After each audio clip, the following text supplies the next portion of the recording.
Good evening and welcome, St. Albert sports fans, to another night of Falcon football here on the Hill at Al Lieber Field. I'm Charlie Narmy, joined by Matt Matson, Brady Smith, Kellen Underwood, and Brian Tito Holder for a beautiful night of football. And Matt, the Falcons look a little different tonight. Right, this is a blackout night. Falcons look good in those black pants, black jerseys with the gold outline and the green numbers inside. So they look it's a thing that fires kids up. It has for a few years now, and it's made its way to the high school level, and the Falcons get a chance to break them out tonight.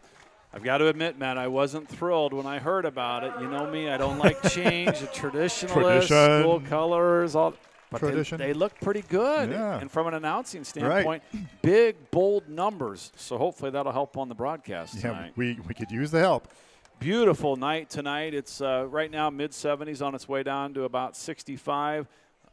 The wind, whatever wind there was, has stopped. And, Matt, we had some solar bursts today. Might even have some northern lights in the area tonight. Fantastic. I missed the solar burst. My meteorological knowledge is apparently dropping off faster than the solar burst faded. Well, we expect to see some bursts, some fireworks tonight. Tri-Center, a lot of people feel if they can get through this game, well, it's just a fact. If they get through this game tonight, they'll be playing Woodbury Central next week, and that game would be for the district championship. The Falcons hope to have something to say about that tonight and really make a mess of things. The Falcons coming to the game tonight 2-3. Tri-Center is 4-1. Their opening loss to AHSTW. Opening game of the year when I believe A.J. Harder was in his first start at quarterback. Yeah, the Trojans, like the Woodbury Central last week, the Wildcats, were they? Yes. Yes, so Falcons back-to-back weeks playing teams in the top 10 in Class A. But we found out last week that doesn't really matter as much as it had in a few years. That's the Falcons did play with that team on the road into overtime, had their chances, made some great plays, did some nice things. Now they get to do it at home this time.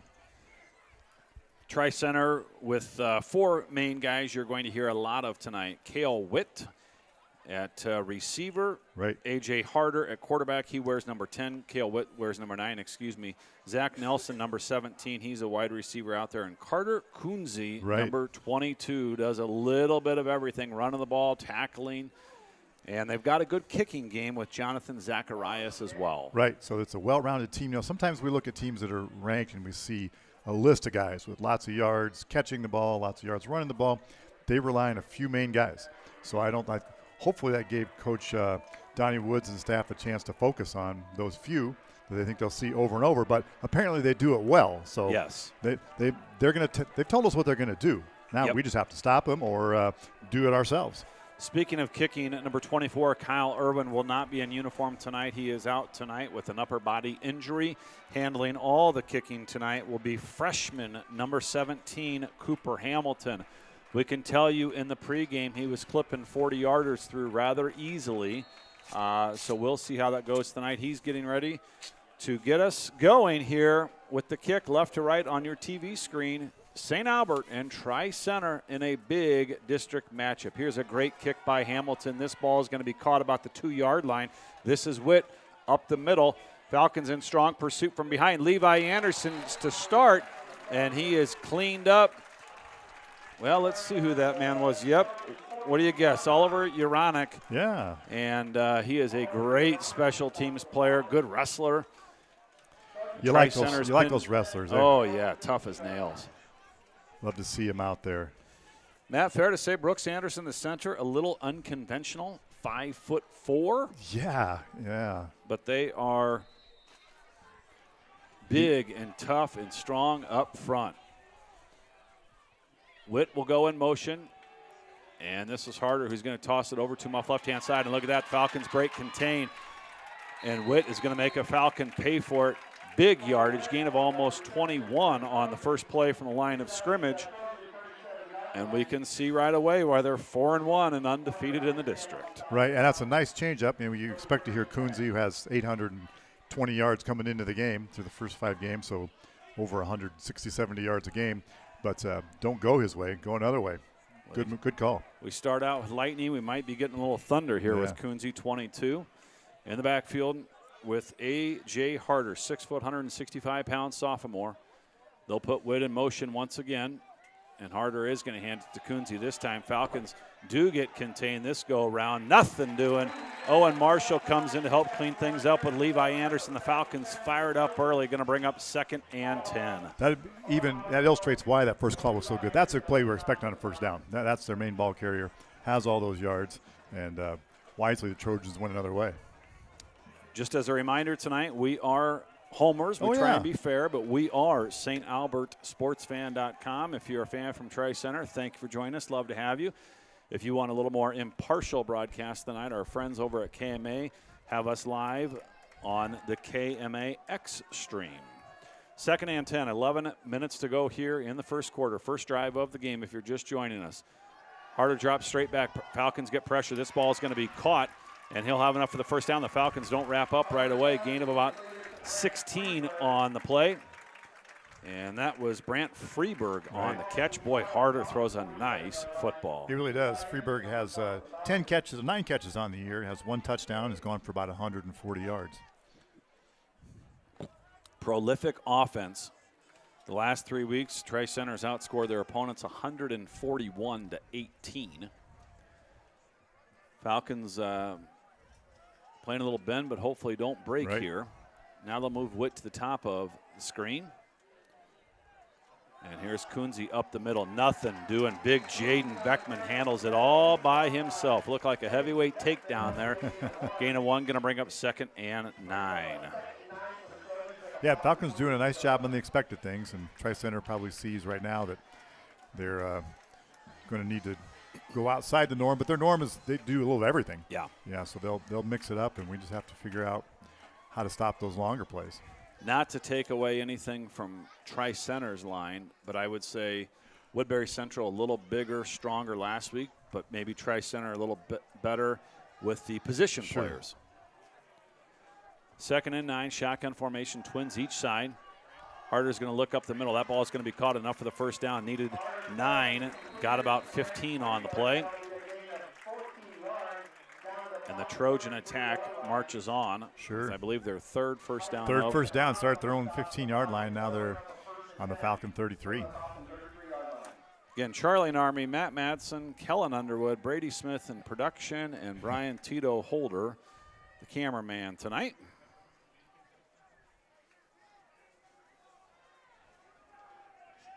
It is strange to see that center being such a, generally speaking, undersized guy. Brooks Sanderson. Must be tough.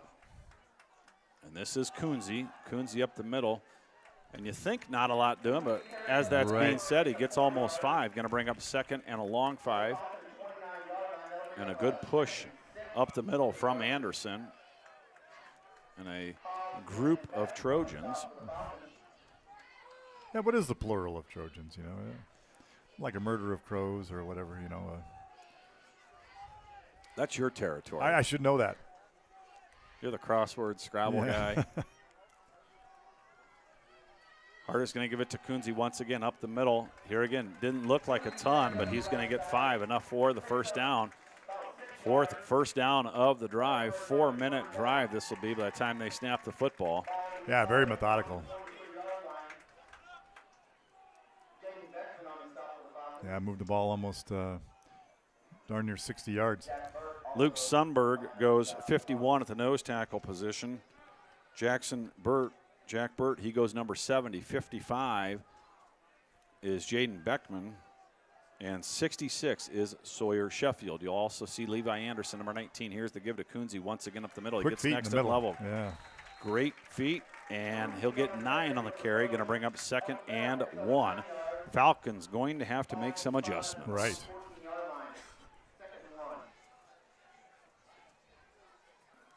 Normally it's the Falcons that like to take their time, methodical drive, pick up chunk yardage. Sure. A little taste of their own medicine right here. Look for some sort of pass here, I believe. As I say, that the handoff. And Harder to Kunze. Kunze up the middle. He is not 14. Touched from 14 yards out. Carter Kunze in on the score, and just like that, it's Tri-Center 6 and the Falcons 0 with 7:28 to go here in the first. An impressive drive from the Trojans to start the ball game. 85-yard drive, and pretty much straight down the field. A couple of plays that didn't go for too much, and then after that, the rest were successful. Here's Jonathan Zacharias in for the extra point attempt. He's been solid on the year, 19 of them so far. This one's going to be low, though, and blocked by Parker Heisterkamp. We'll see if that comes up big later in the ballgame. We are not going to go to our advertisers, sponsors tonight. We've got a good broadcast going, and we're a little timid that may throw things off a little bit. So, unfortunately, Matt, a lot of us. That's okay. For the folks at home tonight. It's okay. So here, let me ask you this, Charlie. What were you doing 45 years ago today? You're probably a babe in arms. 45 years ago. Today, October 4th, 1979. I can tell you what I was doing. Yeah. I was at home with my mother. All right. In her arms, I'm sure, because my father went and picked up Jack Ryan and went where I think you were going. Yeah, I was with Living History Farms. Saint Pope John Paul II made an appearance at Living History Farms and also Irish Settlement in Cumming, Iowa. Said a couple of masses, visited with parishioners there. Invited by Joseph Hayes, a farmer, wrote from the perspective of a farmer to a man who grew up in rural Poland and said, when you're coming to the U.S., you should visit the Midwest. And he ended up with about 500,000 of his closest friends at Living History Farms, and it was great to see that mass and the visit from Pope. For the folks at home, where about is that farm? It's about, if you take Interstate 235 around Des Moines on the west side, it's about the Douglas Avenue exit. Okay. Falcons are going to get stuck at about the 21-yard line. And let's make sure that young man is okay. That's Adrian Jessen. He's shifty, but he got stuck there. Falcons will start from their own 20-yard line. So as we mentioned earlier, Kyle Irwin out tonight with an upper body injury. So you're going to see number 1, Avery Beck. He is a 5'10", 175-pound sophomore. He'll be the halfback tonight, wearing number 1, joining number 10, Owen Marshall. A different type of back than Irwin. Irwin, you know his style, likes to shift around, but not afraid of taking it inside. Beck's going to be power and speed right at you. And there he is. Nice gain early on. Gain of about 6 on the play by Avery Beck. Going to bring up 2nd and 4. He said a couple of masses. How long was he in town or in Iowa about? 6-8 hours. Okay. Something like that. Long enough for a lasting impact. Lasting impact for those. I'll give you a little bit later on. We'll give you a little story. I was able to get a free bus ride right up to the front gate. Okay. 2nd and 4 for the Falcons. 6:50 to go here in the first. Here's Beck again over off right-hand side. Falcon line not much going there. Loss of 1 on the play. Going to bring up 3rd and 5. Jaden Johnson for Tri-Center stopped Beck from hit him early and knocked him off his path, and the rest of the guys cleaned him up. Payman Craig wears number 87. 51 is Luke Sumberg. 55, as we mentioned earlier, Jaden Beckman. 66, Sawyer Sheffield. And, of course, the man that brings him to the line of scrimmage, number 52, Cohen Hamilton, 5'10", 175-pound. What is Cohen? Junior? Wide open. Heisterkamp's wide open. Heisterkamp takes it at the 50, 40, 30, 20. It's going to be a foot race to the sidelines. Can Witt there? He cannot. Parker Heisterkamp with a 75-yard touchdown grab from Owen Marshall. And just like that, it's 6-all here at Lieber Field. Whoa. As Tim and Lynn Vogel check in. Yeah. He was there at Living History Farms and sang America the Beautiful with them. We'll never forget. It was, we'll get to it when we have a little more time. It was a moving experience. That was Joey? Mazzella. Oh, we called the wrong guy. We called the wrong. See, Matt, it's the alternative. Yeah. It's the uniform. All right. Was it Joey? Well, our apologies, Joey Mazzella, as that kick goes through. Good. And that is a sigh of relief for Cooper Hamilton, little brother of Cohen. Cooper missed his extra point attempt last week when he came into sub. Nails this one. And just like that, the Falcons take a 7-6 lead. Again, that was Joey Mazzella on the 75-yard touchdown grab. Joey ran cross country last night at Shenandoah. I believe exited the race early with an undisclosed injury. Great to see him healthy tonight. So 2 run plays. I can summarize that drive. Falcons started their own 20. A couple run plays, netted them 5 yards, and then the 75-yard strike. Yeah, the Tri-Center they lost track of Mazzella. He was streaking 10, 15 yards behind the secondary, a crossing route toward the far sideline, toward the Tri-Center bench. And it was one of those, like, boy, he's so wide open, and it's almost hard to focus to make sure you really make that catch. And Joey applied the focus, made the catch, and barely won the race, but the emphasis on won the race. Won the race.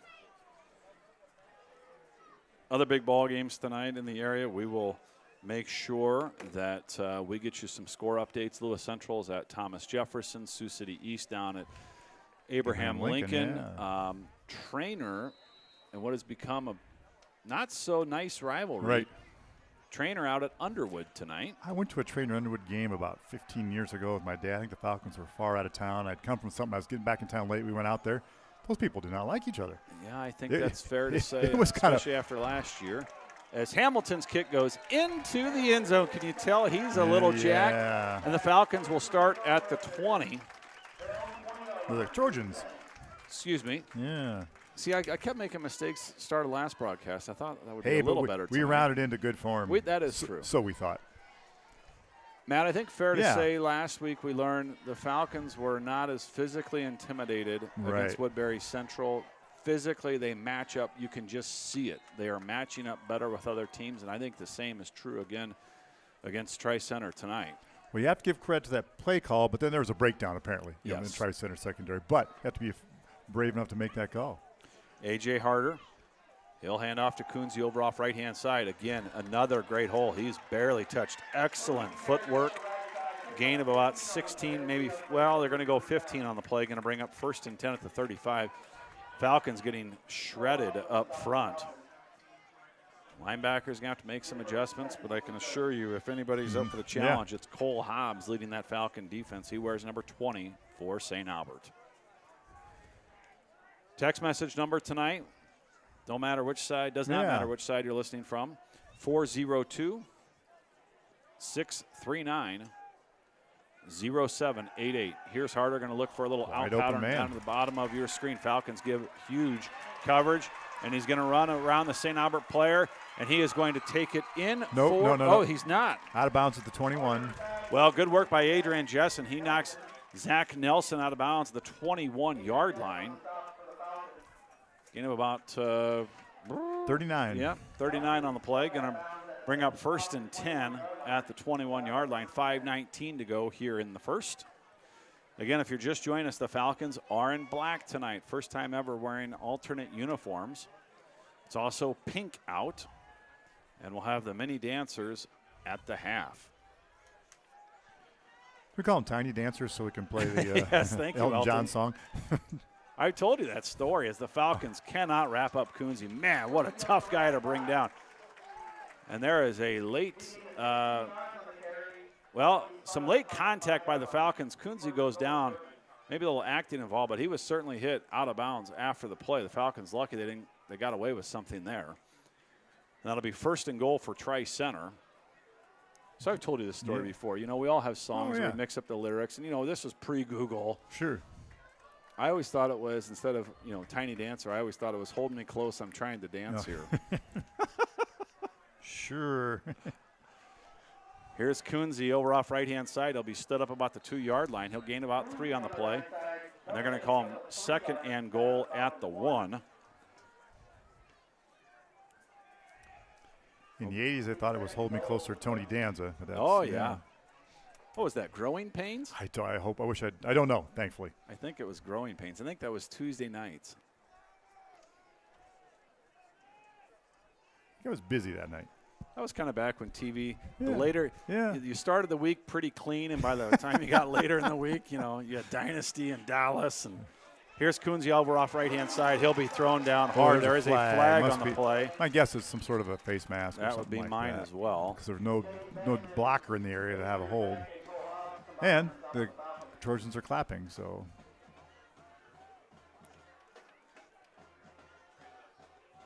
Carter Yes. Kunze's coming over saying, yep, that's a face mask on that, man. He is a tough son of a gun. Excellent footwork as well, as you said earlier, Matt. Yeah, he's got strength and quick feet. Carter's a 5'10", 190-pound senior. Carter Kunze, 22. A.J. Harder, the quarterback. He's a sophomore. So it'll be first and goal from the 1, and you got to think they're going to Kunze here to reward him for all the hard work. First penalty of the game here with 4 minutes to go in the first quarter. And they're going to give it to Carter Kunze right up the middle. Yep. And he is in for the score. And just like that, Tri-Center responds. 3 possessions in the ballgame, 3 touchdowns. It's 12-7. The Trojans lead. Might be a matter of who blinks. Well, as we like to talk about sometimes, if you're holding an over ticket tonight, you got to feel pretty good. And now we'll see if Tri-Center, I would imagine they'll go for 2 here. You don't want to chase points too early, but after the last extra point attempt, they are going to go for 2. They're 6 for 12 on the year with 2-point attempts.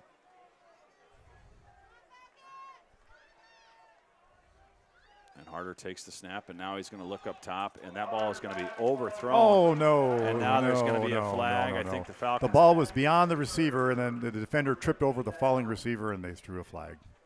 Well, the question You just got my opinion. Well, I like it. But did the Falcons maybe grab a little jersey before that? You'll have to watch the replay, folks, to find out. So now they're going to replay it. They'll move it up about a yard and a half, somewhere in there. It's kind of a guess. It'll be first and goal from the 1.5. And if I'm Tri-Center here, I just give right to Kunze and see you haven't stopped him yet up the middle. That doesn't happen. I'd let you buy me a refreshment afterwards. Yes. Twin receivers down to the bottom. And here's going to be Kunze over off right-hand side, and he is going to fumble the football. The Falcons, did they jump on it? Either way, whoever jumped on it was at the 1. So that will be no good. So 0 for 2 on their extra point attempts, 2-pointers, and it's a 12-7 ball game. If you were in a square board tonight, you got a chance with some weird numbers going on. Again, text message line, if you our fans know the deal, but away fans, we want to know who you are, where you are watching from, and who you are watching. So, hey, this is so-and-so's grandma watching from Minnesota. Peoria, Illinois. And so if you feel real generous, you can include your social security number and, that kind of stuff, your home address, your personal identification number, that sort of thing. We take those, too. So here's Owen Bergen, former owner of St. Albert Sports Fan, checking in from the campground, and he cannot think of Falcon football without giving a big shout-out to Chuck Gorman and John Larchek as well. Oh, yeah, guys who coach with Owen at the junior high and then some at the high school level. 4:23 to go. Falcons will now get their second possession of the ball game. I was thinking, we have one more regular home game left here. But this has kind of been a happy place, my happy place for Fridays. Yeah, it's nice, isn't it? We'll have to try not to get melancholy in 2 weeks. Again, that text message number line is 402-639-0788. Low kick, and this ball is going to be caught by Mazzella. And Mazzella at the 30, 35, 40. Mazzella still on his feet, makes a cut. Hold on tight. All right. And Mazzella will come down at the 48-yard line. So 2 big plays from Joey Mazzella early on, and the Falcons have great field position for their second drive of the game. We could hear up here in the press box, the coaches, they trust us more than they used to. They leave the door open to the room, but Joey picked it up, he looked around, and everybody's yelling, go. Like go. He was trying to decide what to do with it, and he got plenty of advice what to do with it. Well, I think sometimes the player is a little surprised themselves. I have the ball. What? Huh? Wait, now where's everybody? I'm not just the second level up man. I'm like the third level up man. What am I doing with the ball? All right, so here is Owen Marshall, who has had a terrific year. He's set to get it from Cohen Hamilton, and that's Avery Beck in the backfield with him. They're going to put Adrian Jessen, the sophomore, in motion. They're going to roll Marshall out. The Falcons are going to get called for a procedure penalty as that ball goes incomplete. I think it's going to bring up 1st and 15. That's 5 yards, isn't it? Or 15, yeah, you said that. Yeah. Yep. That's math. I should have known how to do math. they let the Falcon coaching staff know who the foul was on. And I assume they're going to take it. Otherwise, I think you have to take it if it's pre-snap. I think it's a pre-snap penalty, correct. Yep, so it'll be a false start on the Falcons. Bring up 1st and 15. Really not a killer since it was an incomplete pass. Yeah, they're able to run the play they intended, and it didn't work out. So Cooper Hamilton checks into the ball game. 17. They hit Cooper with a pass. And they're going to give to Avery Beck over off right-hand side. And Beck makes a nice move, going to plow his way forward for a gain of about 6 on the play. So instead of 2nd and 10, it'll be 2nd and 9. He's got a little loaf of bread action when he carries it on the outside. But as he makes the cut and gets into action, he does tuck it away. His father played at Central Michigan, I believe. The Chippewas? On the line. That is correct. I think Chippewas. I appreciate a good Cav game. His father has some of the biggest calves I've ever seen. It's good to know.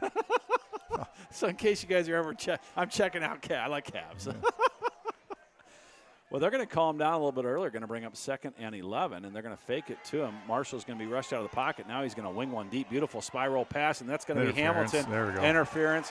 A man draped all over him. Relax, folks. And they called it. He grabbed him, But you can tell the guy was reaching for his flag right away. And frankly, I think a good play by the defender. Otherwise, that's 6 on a beautifully thrown ball by Marshall. And that's going to be a Falcon 1st down, I believe. Right, I think the high school has a 10-yard penalty in the 1st down. Justin and Malicia Peckney checking in from Underwood tonight. Oh, Aunt Stacy Rooker checking in for her favorite player. And number 1 in their hearts. Number 20 on the jersey, number 1 in their hearts. That's Cole Hobbs. All right, cool. Good to hear from Stafey. It's been a little while. They're going to call hold on the offense? Hold on the offense. Penalties and then pass interference on the Trojans. We're going to offset, and it's going to bring up 2nd and 11. So, Matt, we didn't have many penalties early on. They're starting to accumulate here. The umpire, the official who's behind the linebackers now, is exhorting the Falcon line to get closer to the line of scrimmage. Okay, here's Beck over off left-hand side. Huge hole. Beck still on his feet. He's going to switch the ball left to right.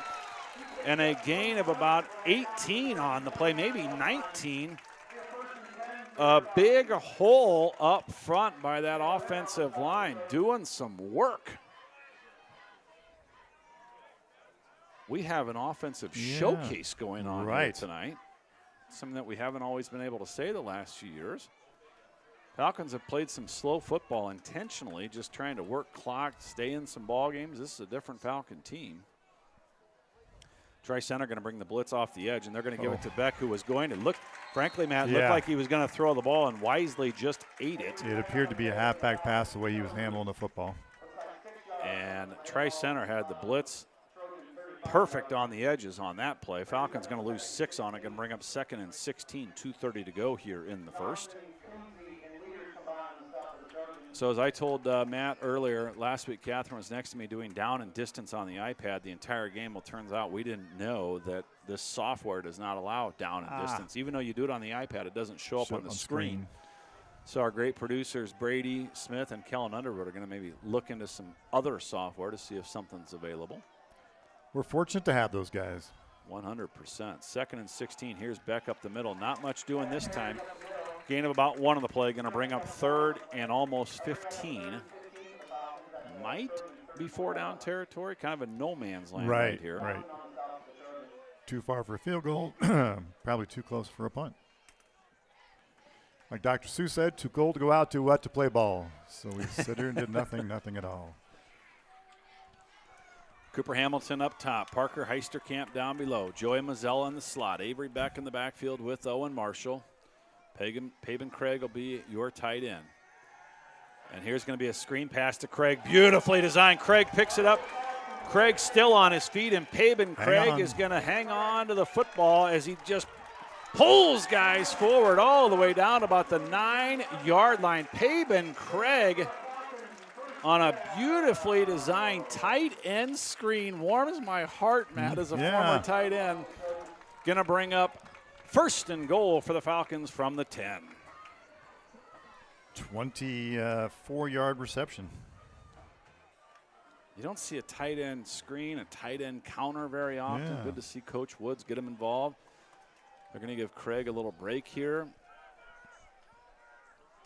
Ball is right at the 10. First and goal. Here's Beck up the middle. He's going to cut it off right-hand side. And Avery Beck's going to go down about the 2-yard line. We knew he could run north and south. A little cut there tells us he can go east and west too. A little like, oh gosh, what's the halfback for the Hawkeyes leading the second in the nation? Caleb Johnson? Caleb Johnson, where he makes a cut at near full speed. Going to bring up second and goal from about the 3. Potentially the last play of the quarter. Falcons are going to stay tight on the line up front. Here's Beck up the middle. Beck stood up near the line of scrimmage. And they're actually going to lose a yard on the play. Going to bring up 3rd and 3. And so after 1 quarter of football, it's Tri-Center 12 and your St. Albert Falcons 7. Can I add 7 and threatening? 7 and threatening. Matt will give us some stats sure, or something. well, I'm going to do yes, a little Charlie's tweet for the millions of followers at home. Adoring fans. So far, let's say this. Here's the stat that stands out. No punts in the first quarter. Tri-Center's had a couple possessions. Both have gone for touchdowns. They had an 85-yard drive that was more methodical and a 20-yard drive. And an 80-yard drive. So 2 big drives. The Falcons got the ball on their own 20. They also went 80 yards to score.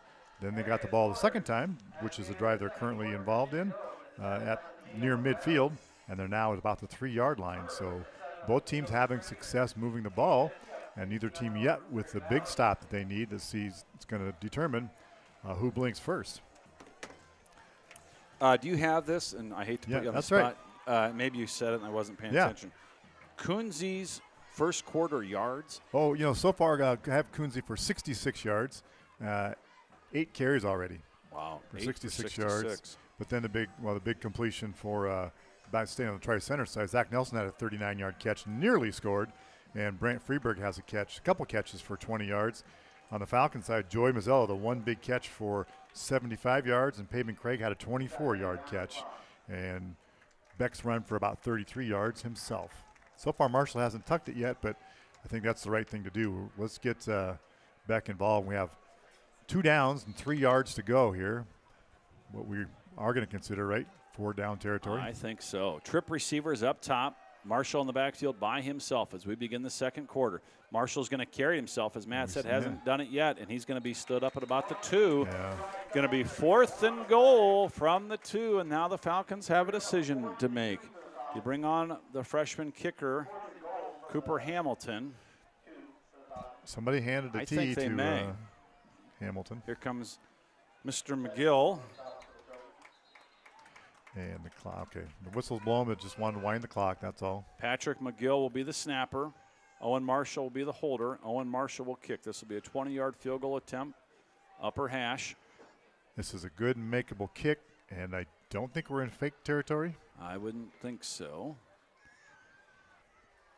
Everything's down, up, and good. Yeah. Right down the gut. 12-10. 11:31 to go in the ball game. I think a little early to start chasing points, Matt, especially when they just stood you up on 2-3 plays in a row. Not sure if he's at the ball game tonight or not, but I might be checking in from home. But Aaron Walter checks in, says hello. Great quarterback. Played in the fall of 86 and 87, graduated in 88.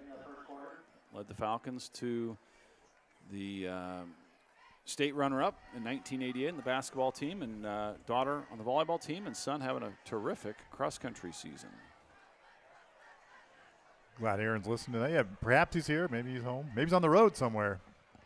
I did get confirmation. He is at home. All right. Checking in from, as what my brother likes to call, the studio. Speaking of your brother, I like our broadcast, but no, never mind. Yeah, I'm really curious how Joe Stint on KMA is doing. I'll repeat what I said before, because it's a good Joe story is always a good story. That We hope he doesn't set back radio to the days of just after Professor Marconi invented radio and makes him wish he didn't do it by being on the KMA broadcast. But hopefully the KMA lead announcer can Dusty Scahill. Dusty Scahill can maybe he'll need a back brace when this is all over from carrying Joe all night. So like we said, if you're watching from Tri-Center tonight and you want to hear a little more unbiased broadcast, you can turn over to the KMA X stream, and that'll be Dusty Scahill and Joe Narmi. What if you like the green and gold and a little homer, and maybe not a bad broadcast? Thanks for joining us here on St. Albert Sports Fan. Cooper Hamilton set to kick. Last one went into the end zone, and that's a big deal when you got Carter Kunze back there. 12-10. The Falcons now know they can play against Tri-Center. They can be in this football game, but they're going to need a stop at some point. Potential block in the back, not called. And going to be brought down by, Matt, we might need to get a light in here. 52, Cohen Hamilton on the stop. We get a little battery-powered thing to set right here. You know, that's one of the you folks know I love high school sports and Class A football. Well, there's Cohen Hamilton, the center, running down on kickoff special teams and making the tackle. Almost as good as when a lineman kicks off. And almost as good, I noticed this happened, we'll talk about this after this play. There's one more thing you like even better. Oh, yes.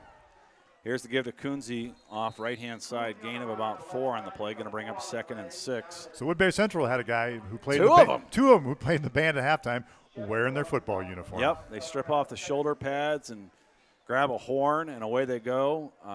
Again, it's just one of the things you love about high school activities. These kids can do it all. Brady Smith running cross country last night. He's the producer tonight for us. So all kinds of good stuff.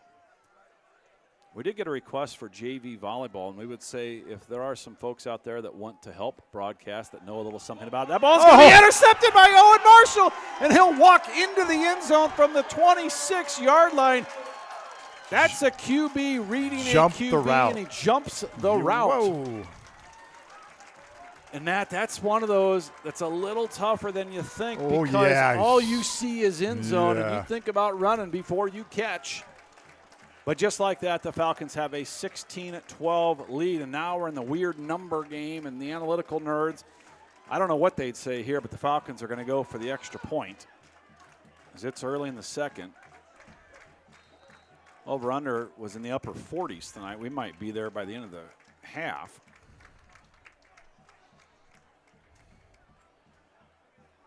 We've got a good compliment here after this. Aaron, hits the goalpost. Aaron, you spoke a little too soon. He says, Cooper's starting to kick like the great Jeff Shudak in the 80s. Well, the Frosh has got a little work to do. Hits the upright, and he hit the upright like 2 feet from the top. Yes, from there. That's hard to do. It's hard to chip it up that high. And so he got it over the line without a doubt. A new era of Falcon football. They're in alternate black uniforms tonight, and a quarterback is playing defense, and the free safety, Owen Marshall, just had a pick 6 to give the Falcons the lead. There's his brother. Oh, that's great to see. I think Camp Landon, there's Landon Marshall. I think Camp Landon is tomorrow at Iowa Western. The Falcons will be volunteering. Wonderful camp.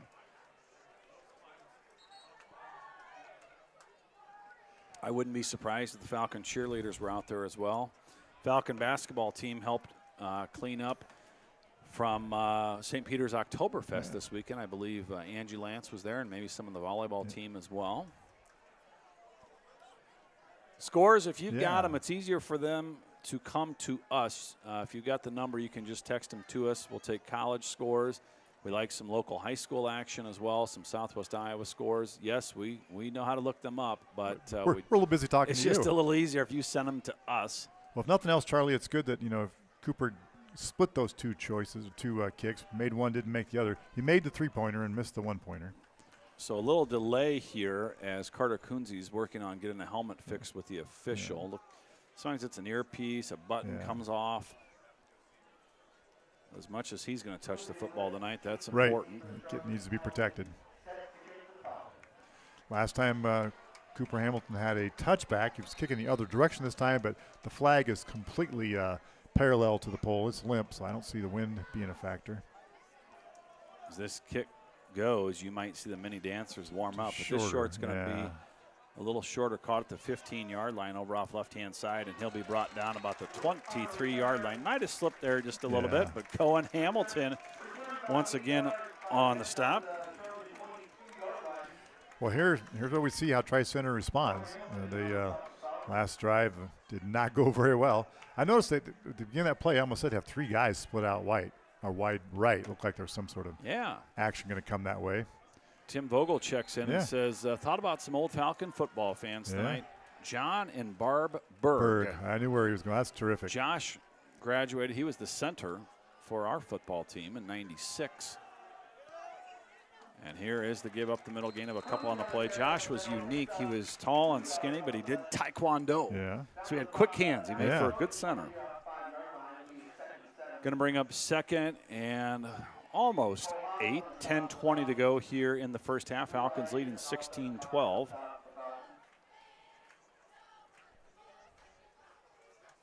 You know, frankly, Matt, the Falcon defense got shredded the first couple. I was just going to say, it seems like the tempo has been okay. Your defense is getting, having it handed to them. But, of course, in this game, a lot of guys are on both ways. But the tempo of the game is such they've been able to kind of at least not lose their breath yet. And now with the lead, got to have a little confidence as they're going to chase Harder out of the pocket. That ball is nearly intercepted, but it's going to be caught by Carter Nelson. And Coach Wood can't believe it. He's usually not the demonstrative type. Correct.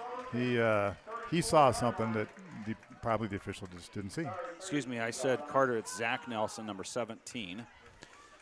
Just to give you folks the lay of the land, up here in the press box, it is dark, like really dark, and we can't turn on the lights.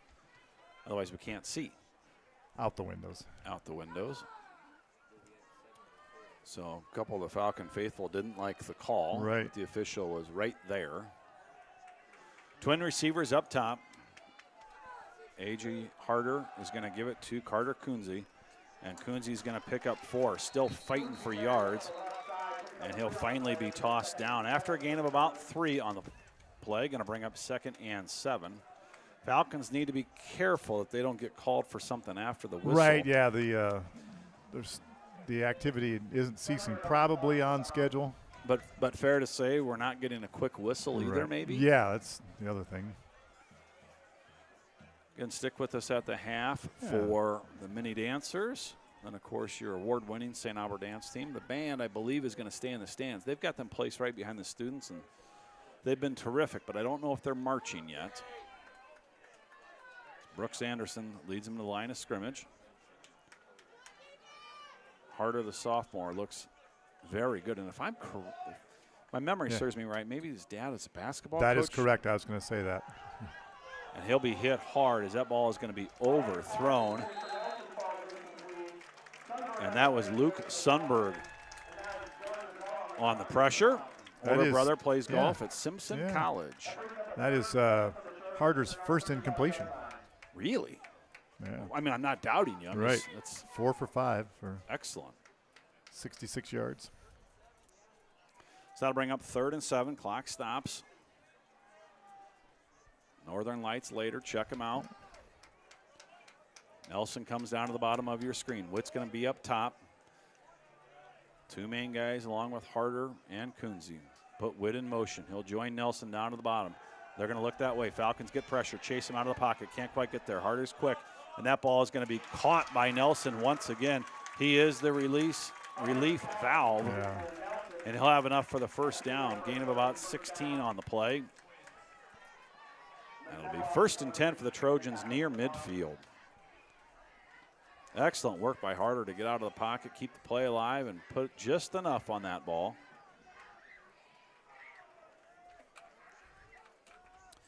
We don't know yet. We might have the young guys on the broadcast next week. All right, from Logan. From Logan. So we'll see if they're interested, see if they want to. Twin receivers, 1st and 10. Falcons cannot get there, but they're going to wrap up Kunze for no gain. No gain on the play. Yeah. Ref's going to be generous and give him almost 1. It's going to bring up 2nd and 9. Aspirational.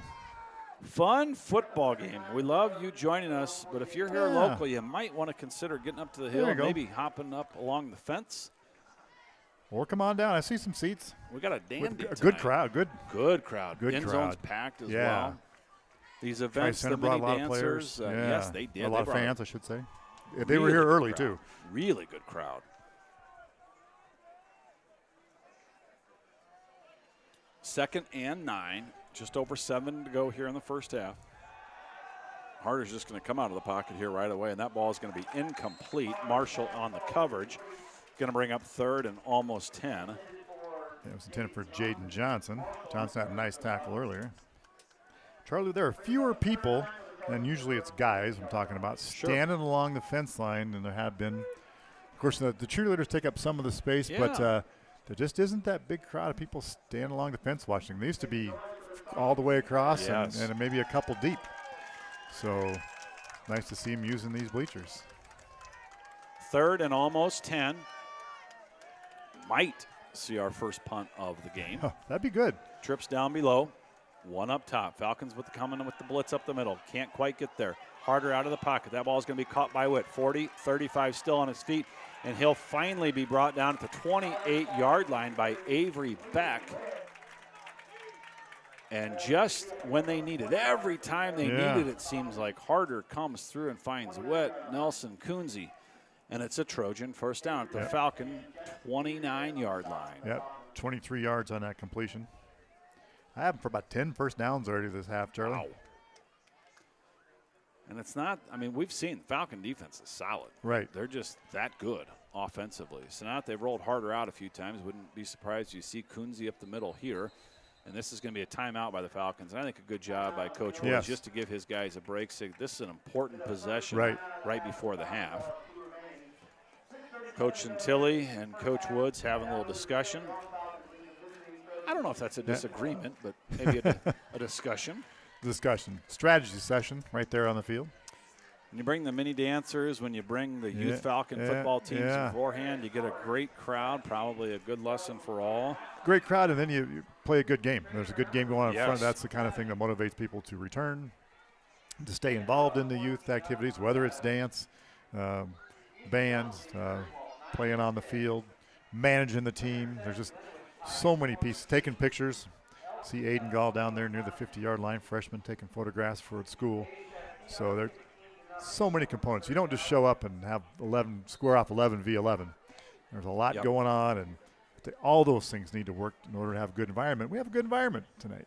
Want to send our condolences out to the family of Tracy Lee, St. Albert parent, who passed away here recently. In 1968, St. Albert graduate, Robert Inkenbauer. Oh, yeah. So those are both here recent, so our condolences to the Inkenbauers and the Lees. I knew some Inkenbauers. And Chris Hughes checking in. He just wrapped up a ball game with the 6th, 7th grade Saints soccer over at St. Stephen the Martyr. And so the game just got over, so he put us on. He's going to listen to us on the ride over. First and 10, 6:37 to go here in the first half. Harder's going to fake the short one, throw the deep one. That one's going to be just overthrown. The Falcons bit. Nelson is open. Going to bring up 2nd and 10. Harder's now 7 for 10 throwing the ball. Again, 7th ranked in the state. Falcons played Woodbury Central, who was 10th ranked in the state last week. You know, the Falcons are heading the scoreboard. Doesn't feel like it, does it? That is correct. It does not have the feel that they're leading the game. Because you just feel like you better keep scoring. They're moving the ball routinely, right. Shenandoah leads Red Oak 14-0. Trainer and Underwood 7-all. Falcons almost jump, but don't. Flag. Here's Kunze off left-hand side. Ooh, wrapped him up there. Wrapped up. Ball's on the ground. They're going to say he was down. I agree with the official, but the Falcons with a wonderful stick. And Matt, early on, you could drive a truck through those holes. Yeah. Not right now. Cole Hobbs stepped up and met him in the hole.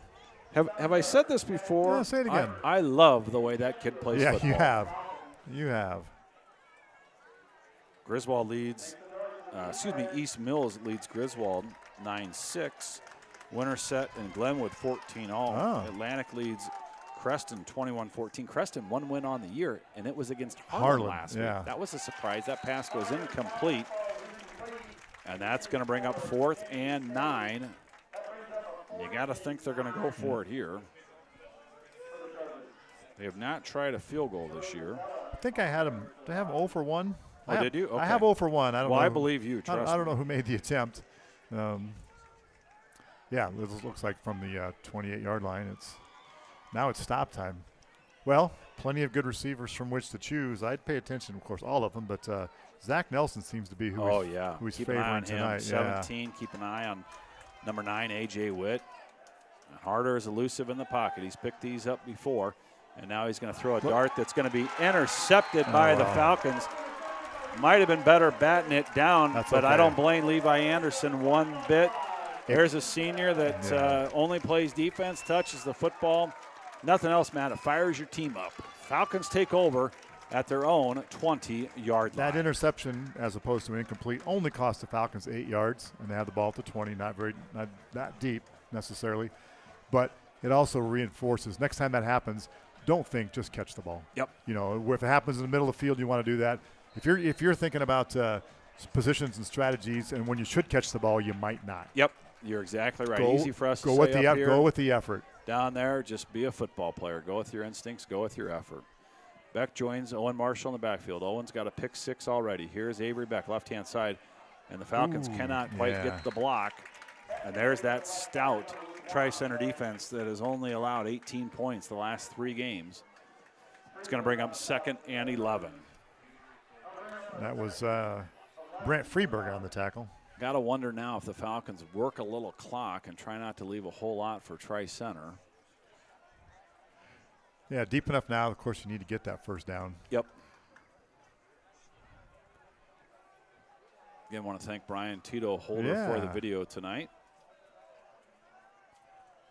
Just over 5 minutes to go in the second. Beck off. Ooh. I was going to say left-hand side. He went straight up the gut, though. Lost his footing, but still got about 5 on the play. And that's going to bring up 3rd and almost 7. And now there's a stoppage in play. There's a flag down. Could be area of a hold. It's in that center of the field. Sometimes that's where the officials hang out. Maybe they hear a little something they're not supposed to hear. They're not supposed to say. That's not supposed to be said. Personal foul. Tripping. Tripping. Okay, so that's why he lost his footing, Matt. All right. That's why we're up here and they're down there. That'll be a Falcon first down. First penalty on Tri-Center. 2 on the Falcons, so cleanly played game. I got to say, I'm not a huge fan of that. The penalty call. is the penalty, but to me it's like, hey, any way you can bring the guy down. And I do not know this answer, but does it need to be intentional to be tripping? That's a good question. What if you're just flopped on the ground and he trips over your flailing legs? They send out the rule book before the season, and it's way too long. I'm used to the Cliff Notes version. I read the basketball and volleyball rule books each year, but I do not read the football rule book. Officials time, and I think they're telling somebody, yep, and I like it. Yeah. There they told the Falcon lineman, get your mouth guard in. Yeah. They don't make him come out of the game, but said put it in. And here is a play action to Beck, and now Marshall's going to wing this over the middle. That ball is going to be caught. That's Parker Heisterkamp. It'll be right down at the 40-yard line. Great play action for 21 yards. Yeah. And it's a Falcon first down with 4:39 to go. Coach Woods calling a great game here in the first half. So we, one of our at-home studio officials says the trip has to be intentional. That's what I thought. Yeah, you couldn't. So then you happen to judge intention. That's a lot to put on an official. Yes. So was traveling intentional? Did you foul him intentionally in basketball? That's very true. I guess there is an intentional foul. Getting into that gray area. Right. And here's the give to Beck over off right-hand side. And going to make the cut up. Nice cut. Wanted to go outside initially. Wisely cut it up. Gains about 4 on the play. Going to bring up 2nd and 6. Under 4 minutes to go here in the first half. Well, Charlie, so it was, 2nd and 12 or something like that? Yeah. We were worried about from our own 18. We're like, okay, you asked if we're going to run out the clock. Yeah. And I said, let's just get a first down first. Correct. Let's do it a couple times. There we go. Pick up a penalty and make some plays. And big Heisterkamp catch from Marshall. Cole Hobbs getting taped up on the sideline. Doesn't look like it's anything serious. 24. Got Kyle Irwin not in uniform tonight. Upper body injury. Probably take a lot to. So that's why you're seeing Avery Beck back there. More than a little tape to take out Cole Hobbs. Yeah. 3:30 to go here. And Marshall looked up top, nothing doing, and just going to go down. Yep, they're going to call him down. He was down for sure. Yeah. Slow to get up, but looks like he's okay. Good decision there by Marshall. Just eat it. Yeah. I think Marshall's done an exceptional job this year taking care of the football. And frankly, a pretty good spot for the Falcons. Yeah, only a 4-yard loss. I think they call where you're contacted, apparently. Okay. So likely 4-down territory here. As again, we've said no man's land. Punt might get you a few yards. Falcons with 2 timeouts. Tri-Center with all 3. 2:43 to go here in the half. Falcons go trips down below. Cooper Hamilton, the tall one up top. Now they're going to move Beck down there. Maybe a little screen action with some blockers in front of him. Looks like it. And then there's going to be a flag for a delay of game. A little too long to develop. So no play clock here at Lieber Field, but the official, the back official, does raise his arm where the quarterback can see it when he lets him know we're counting down, we're almost there. So now to bring up 3rd and 15, and now we are in punt territory if the Falcons don't get some yards. Right. Well, my comment is the same I was planning to make before the flag was thrown, but nicely officiated game tonight. You guys are getting a fair shake. You know, we've seen things we didn't agree with that went against us and went for us. Yes. And good clock management tonight up in the booth by the Volunteers. And Marshall going to step up in the pocket and deliver one, and that ball is going to be tipped away at just the last second. That was the a nice defensive play. Yeah, they wanted a little tug in the back there. Frankly, it just looked like a beautiful defensive play. You can't call that's completely no flag. And so that's going to bring up 4th and 15, 2:07 to go here. Hit him right in stride, but the defender was with him, and just as the ball got there, he reached across and raked away the ball. Falcons opening the offense up here a little bit, looking good in the first half, but now each team with a stop, and this will be Cooper Hamilton. He'll stand about his own 40-yard line. Patrick McGill will be the snapper, and some big guys in the middle will be the blockers. Very nonspecific. I like it. Thank you. And here's an end-over-end kick by Marshall. It's going to bounce the 9 and going to be swooped up at about the 7-yard line. That is beautiful, Tory Taylor-like. And Tri-Center will take over the football on their own 7-yard line with 1:59 to go here in the first half. 38 yards on the first punt of the game, Charlie, with, as you said, just under 2 minutes to go. First punt of the football game. So Hamilton had the 38-yarder. Well, I'm communicating. Well, there is a flag down on the play, and while we figure that out with my 7th grader, who, Matt, there's only one more opportunity after tonight to continue the tradition of 7th and 8th graders walking to Pizza King. Going to be a block in the back on the Falcons. So in 2 weeks will be the final home varsity game for at least 5 years, as the Falcon varsity will move out to beautiful Iowa Western Weeby Stadium next year. They will continue to play, I think, JV here, or Froshmore as they call it now. But I know they'll still be playing youth games here, so the field crew will still be very much needed and in effect. But for the Friday night walk to Pizza King, you got one more opportunity, and it's in 2 weeks. So are you going? Well, I was just going to say you might see some folks with more wisdom. An alumni walk. An alumni walk. And here's Kunze. Let's make sure he doesn't walk to the end zone. Big gain on the play. Kunze still on his feet. One man to beat, and he will be brought down at the 45-yard line. Touchdown saving tackle by Adrian Jessen at the 43-yard line. And just like that, Tri-Center back in what I would call scoring position, as good as this offense has been tonight. Right, absolutely. Clock continues to roll. They still have all 3 timeouts. Again, now they're playing the game of let's not give St. Albert the ball back. 116 yards rushing for Kunze at this point after that 39-yarder. Not sure, but might have been leading the state. You can see why. Harder going to drop straight back. Falcons cannot quite get there, and Adrian Jessen with beautiful coverage. It's going to bring up 2nd and 10, 1:20 to go here. Well, Charlie, if you're looking for a malapropism, like Coach used to say on Cheers. I was going to say you might have to explain that one. Saying something the wrong way, you can call Brant Freebird. You can call him Freebird. You can get your lighter out and do the whole thing. I did yell that. I think I embarrassed my daughter last couple of weeks ago. Father Max was warming up for the national anthem, and I yelled down, Freebird! Of course, she had no idea what that meant, but I thought it was funny. 1:20 to go here in the half. 2nd and 10. Falcons with the 16-12 lead. Harder shotgun. They're going to give it to Kunze over off left-hand side. You'd think pass, but the way he runs it, I see why not. They're going to call him out of bounds, so no timeout needed. Going to bring up 3rd and about 4. Many dancers coming up at the half.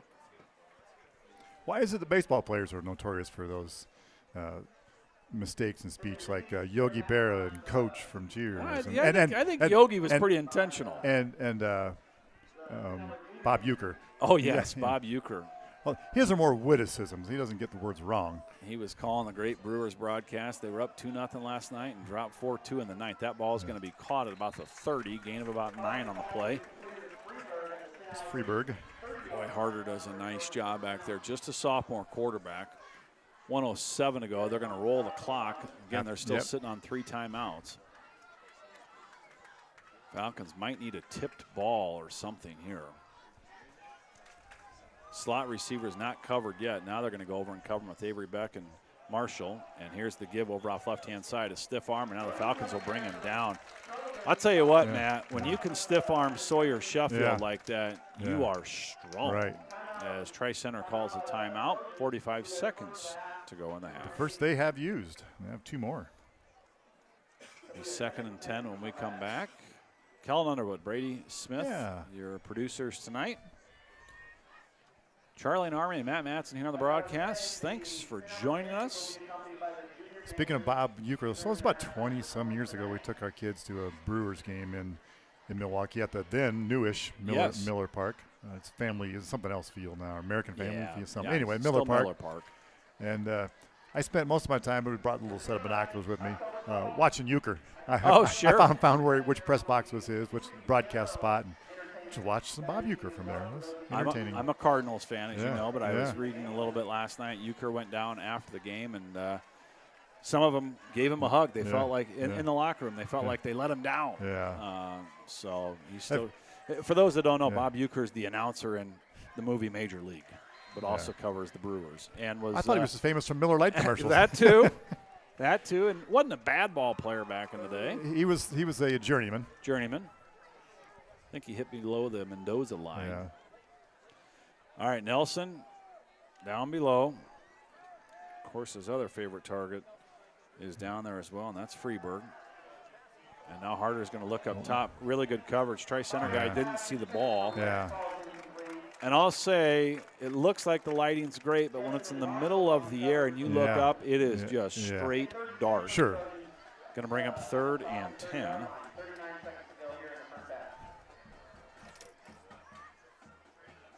.39 seconds to go. Falcons need a couple of stops here.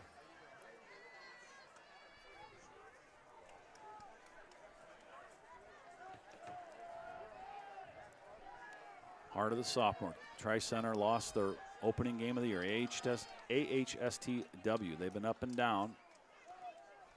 They've been undefeated since. Going to fake the short one, throw the deep one, and that ball is going to be just overthrown. They're testing Adrian Jessen. Right. He is up to the challenge thus far. Going to bring up 4th and 10. Adrian Jessen played his first down of football ever as a freshman last year and looks quite comfortable here as a sophomore. His grandmother, who helps raise him, is Karen Hander, the great St. Albert chef. Right.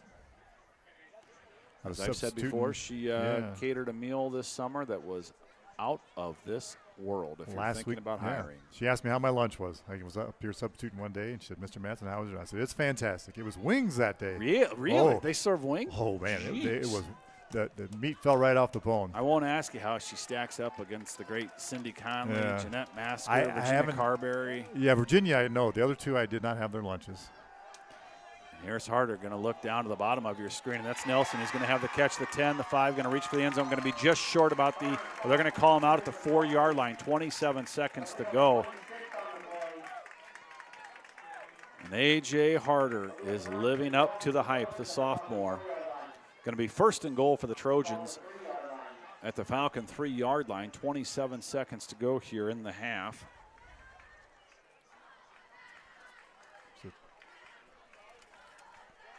26-yard completion. Fourth catch tonight for Nelson. He's up to 84 yards. Twin receivers up top, Nelson and Witt. Couple timeouts remaining for Tri-Center if they don't like what they see. Got to think you might see some Kunze action here. They're going to give it to him over off right-hand side. The Falcons nowhere to be found. And just like that, it's 18-16. Tri-Center takes back the lead. An explosive first half here at Lieber Field. Not even sure I would call this momentum. This is just explosive offense. Right. 2-point lead. Now you got an interesting decision. I think I would maybe thinking about kicking it here. And, of course, as I say that, I think they're going to go for 2. Yeah, that's off on the points. I mean, we're not orthodox in where we are in points with missed extra points. Don't want to chase points too early, but I don't think they're afraid of scoring. And this is going to be down to the bottom of your screen. And that's Zach Nelson. And Tri-Center takes a 20-16 lead. Tough to defend down there with just 2.5 yards to go.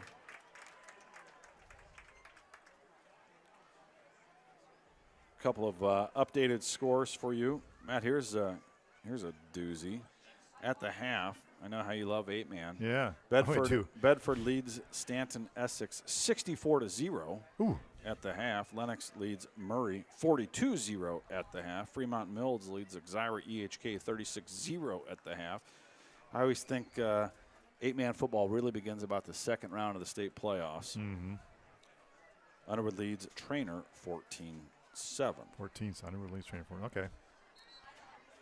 Yeah, 8-man scores can be like basketball sometimes. In fact, we joke some of these times like, yes, the whoever it is will pick a school. They're Essex, for example, their basketball team might score fewer points than their football team. Yes. Matchup over in Omaha tonight doesn't quite have the same cachet as it used to, but Prep and Central going at it tonight. We're kind of interested in that score. Papio and Millard South, one of the other big ball games tonight. Prep and Central played the last football game at the old Rosenblatt Stadium. Oh, no kidding. They took it back to Rosenblatt after they finished the last baseball game there. It was like September 2010, I'd say. Prep then played a lot of football at Kenegaly Field over UNO recently here at Burke, but Burke shut down this year, so. I think they've been playing at maybe some at West Side. I think they've been bouncing around a little bit. Right. Prep does not and has, I don't believe, ever played home football games.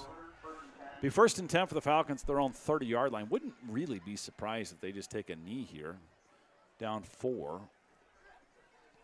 On the other hand, might wing it deep and see what happens.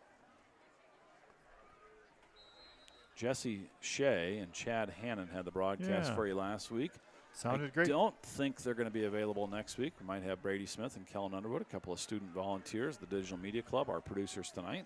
Just have to see. Maybe I'll be their cameraman. Yeah. Marshall in the backfield with Avery Beck. And they're going to give it to Beck up the middle. Not much doing. I think just seeing, hey, can we break one? If not, we're happy to go to the half. And they will. So at the half, St. Albert trails Tri-Center 20-16. Entertaining half of football. Falcons will get the football to start the second half. After the St. Albert Mini Dancers, the award-winning St. Albert dance team and the St. Albert Band shine at the half.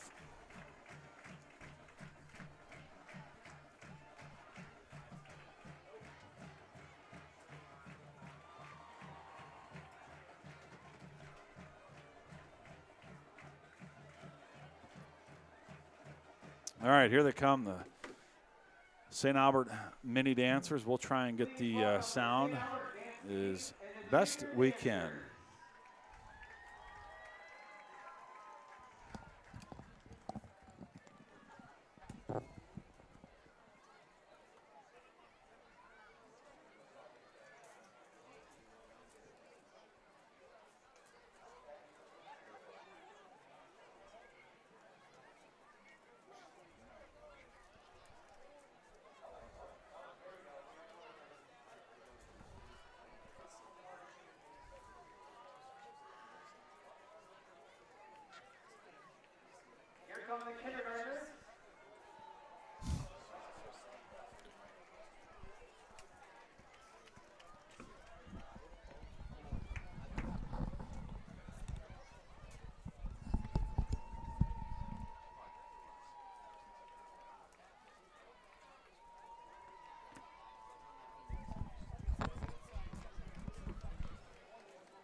Terrific job by the St. Albert Mini Dancers.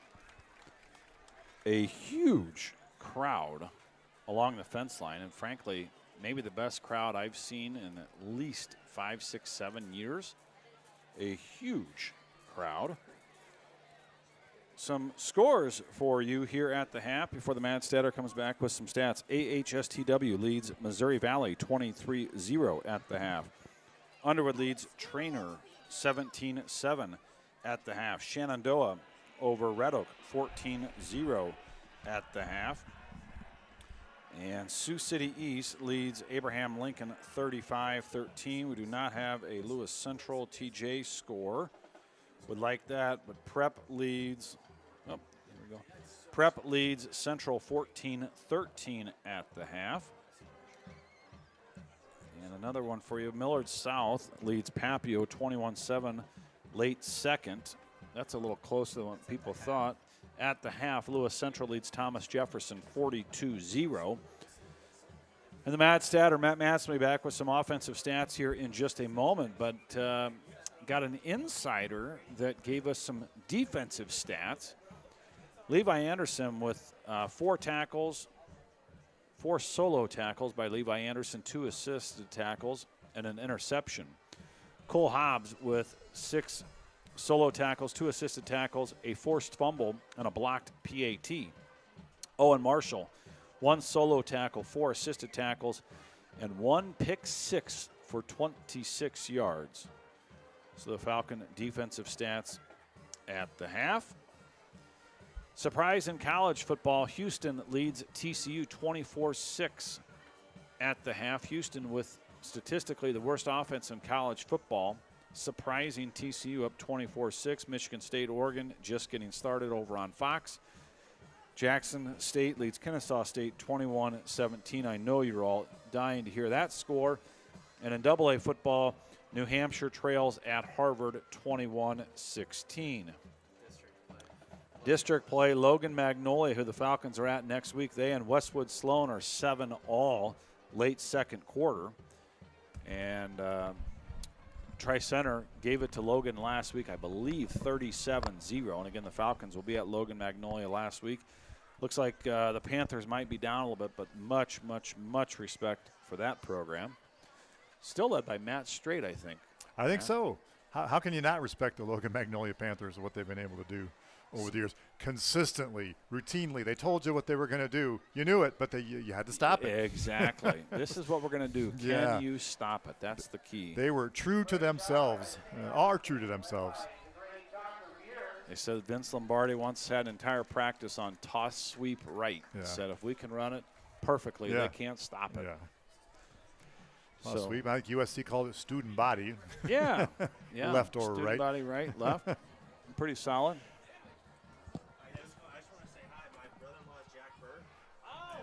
So we got some visitors up here in the booth. In the meantime, we have a little plan. We can talk about our some statistics we have here. We don't always keep stats, but this game is great because things are really on track statistically. The score, Charlie probably told you, 20-16.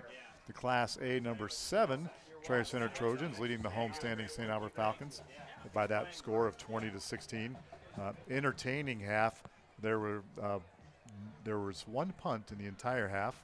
Wow. 1 punt, 1 missed field goal, turned over on downs, and 1 big turnover. But we'll run down those. So statistically, though, the Tri-Center Trojans, like we thought, they're very balanced. They rushed for 146 yards, and they passed for 146 yards. Can I interrupt you real quick? Do. With one of my favorite things in the world currently on the camera. Yeah. It's been called different things over the years. I still call it kill the man with the ball. I don't know. But in the north end zone, there is a great little football game going on. Hey, those guys, you need those games. Those guys are now unafraid to go out and get whacked a few years later out here with pads and numbers on. Yeah. They're in their jerseys tonight. Tonight was Little Falcon football night before the game where they all got to come out onto the field with the varsity team. So. Absolutely. Well, I can see pretty well here, Charlie. I'll use the light from our lights. Probably put up by ABC Electric, no doubt. So 146 yards rushing, 146 yards passing. The Tri-Center for 292, moving it up and down the field. Well, they started drives. The Falcons did a nice job putting Tri-Center in long field positions. They started at their at their own 15, their own 20, their own 22, their own 23, their own 17. And each time they made them go the length of the field, which is why, and they have on their of their 5 drives, 3 game touchdowns. That's how they got 20 points, because they got 1 2-point conversion, and one was in a pick 6. Actually, every time Tri-Center got the ball, somebody scored. Fortunately for the Falcons, one time it was a pick 6 by Owen Marshall. Falcons, on the other hand, they have 5 drives as well.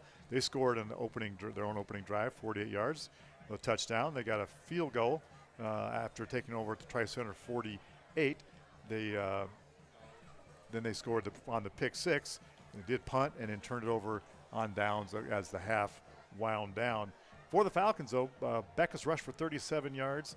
The big play, the one giant play, 75 yards receiving for Joey Mazzella on 1 touchdown on the 3rd play from scrimmage for the Falcons. So Marshall's passed for, he's 3 for 6 for 120 yards. Falcons rushed it only for 35 for 155. So about roughly half the offense. The Falcons have about 60% of the offense from the scrimmage that Tri-Center does, but that lightning score on the pick 6 made a big difference. I don't think you're going to see him on camera, but the great Luke Waters down about the 45-yard line checking out the action. And Luke, I believe, spent 4 years at Iowa Western and then spent 2 at North Dakota State and got himself a national title. Right. And the word is Coach Stroh has said, I've never had a kid work harder. Anything you asked him to do, he would do, and played fullback at North Dakota State, got himself a national championship. And I think I've told the story almost exactly 1 year ago. My mother got a knee replaced. Dr. Goebel over in Omaha, St. Albert grad handled it. Yes.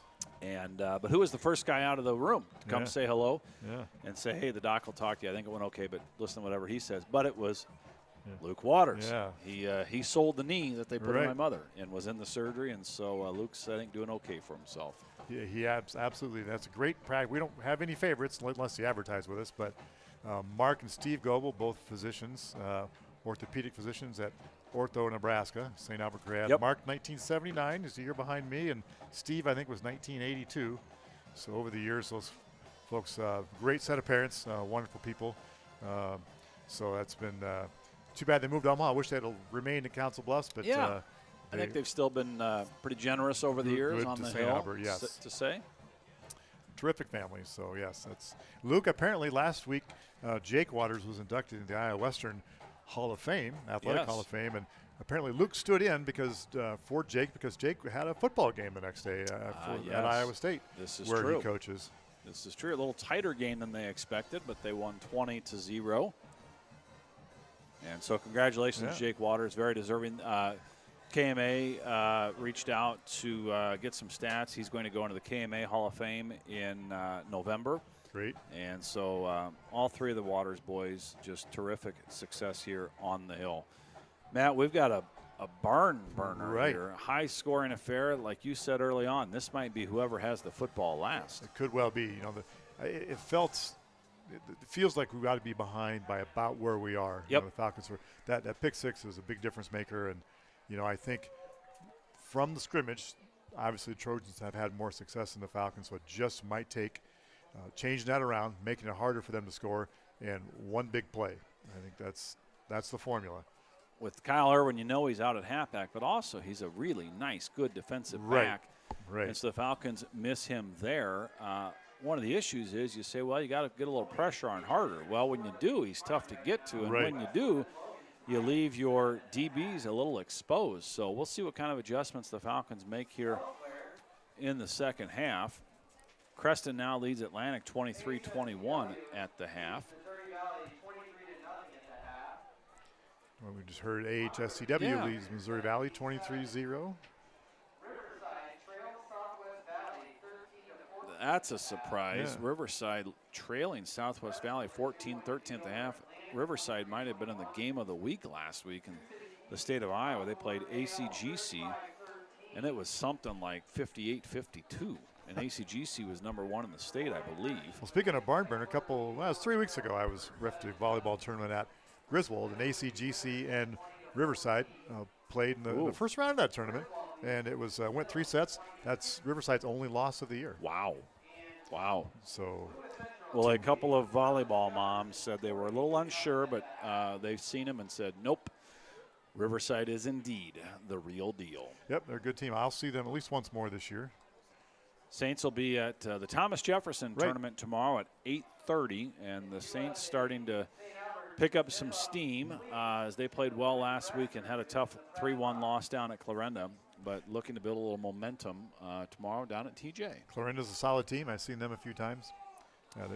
They're a good team. St. Albert Cross Country Lily Denton was an easy winner last night in Shenandoah. Parker Heisterkamp was 10th. Jackson Walter was 17th. Maura Ryan did not run for the Saints, so they did not have enough for a team score. I believe the Falcons were 3rd overall. Upcoming Thursday, they'll be out at Atlantic, and I don't believe that's Hawkeye 10. I just think that's the Atlantic invite. Atlantic Invitational. So plenty of good golf courses in Atlantic, at least a couple for them to run on. They're going to run at Nishna, I believe. All right. One of these years I have to take up golf, but I'm not sure I'm going to get around to that. Big, speaking of Atlantic, big donation made by the Lakin Foundation with Atlantic, I think the main recipient, something like $150 million. Wow. It's going to be spread around southwest Iowa. If you can't tell, they put the dreaded extra 3 minutes back on the clock as we wait here for because just it's a moment. so cold tonight and we have to warm back up. I'm not sure. Yeah. Speaking of weather, this is absolutely this is jeans and sweatshirt weather. Absolutely beautiful. Supposed to be low 90s tomorrow. Right. But the 2 week does look terrific and it remains dry for the harvest. Harvest, what would you guess? Maybe about a third of the way done? I think so. I've had chances to see as I've been out and about going to the small towns. With this equipment now, they can get her done pretty quick. Right. Well, we're hoping the weather stays cool in the Twin Cities to avoid last year's cancellation of the Twin Cities Marathon. Our son was scheduled to run in that. And because of the extreme heat, they canceled the Twin Cities Marathon last year. That's right. It was in the 90s that day. So we believe that the forecast looks like it will be fine. They will get the race off this year. And don't ask me how I know this, but they almost had to cancel the alpine skiing in Minneapolis last year for the Olympic trials because they didn't have enough snow. And then literally a couple of days before the race, they got enough snow to get her done. Here's Adrian Jessen from the 10-yard line, and he'll bring it out to about the 25-yard line. And St. Albert will start the second half with okay field position, trailing 2016. Matt, I don't know if the folks at home heard, but we had an adoring fan that wanted to come up and say hello. We'll just say a relative of Jack Burt. Us? Yes. The kids. Well, I think they were here to thank Brady and Kellen for their great work. Absolutely. But a relative of Jack Burt who lives in Chicago who said he watches every game on the YouTube broadcast just wanted to say hello, meet us, and fantastic. thank us. I saw it looked like a nice guy. Had a little baby with him? Yeah. Nice. 1st and 10 for the Falcons, their own 25-yard line. Here's Avery back up the middle. Got a little running room. Going to try and carry Kunze with him. He's going to keep his feet chugging and moving. He'll get 4 on the carry. Pretty exciting 4 yards. Going to bring up 2nd and 6. Well, I'd say it's not technically child abuse to let little kids listen to us, but I will just say that Dr. Spock would not recommend it. And it's not the Star Trek guy. It's Jonah. What's Spock's first name? Anyway, the baby doctor. There you go. 2nd and 6 early here in the 3rd quarter. Falcon line has looked good tonight. Cohen Hamilton leads him. He'll stand over the football. Sheffield, Sundberg, Burt, and Beckman, but not much doing there. No gain on the play. Going to bring up 3rd and 6. Pabin Craig's the tight end. 3rd and 6, and you don't want to say you need it. You don't have to have it, but maybe just for a little confidence, a little momentum. Big play coming up. Just in case Patrick McGill's practicing his snaps. Cooper Hamilton checks in. And just to, Cohen is a junior. Cooper's a freshman. Really about the only freshman getting significant playing time this year. Beck stays in the backfield with Marshall. Twin receivers up top. Heisterkamp down to the bottom. They're going to fake short, and Marshall's going to get pummeled from behind, but does a nice job of hanging on to the football as he's brought down by A.J. Peters, and that's going to bring up 4th and 14 for St. Albert. Beautifully drawn up blitz. Marshall never saw it from the backside. And now Hamilton will stand to punt near his own 5-yard line. Yeah, outflanked by numbers.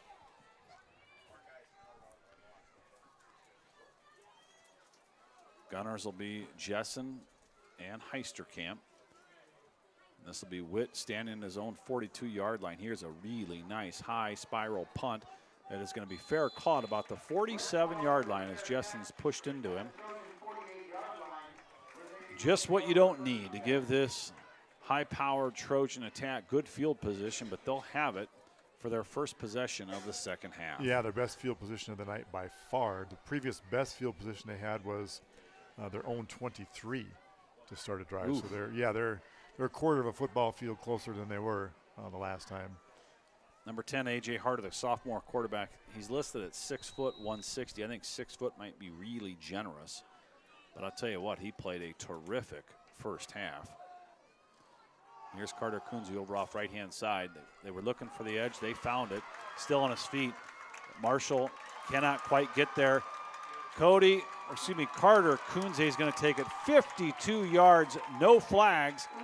And just like that, it's 26-16.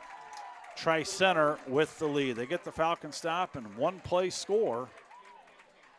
And now the Falcons will need to respond.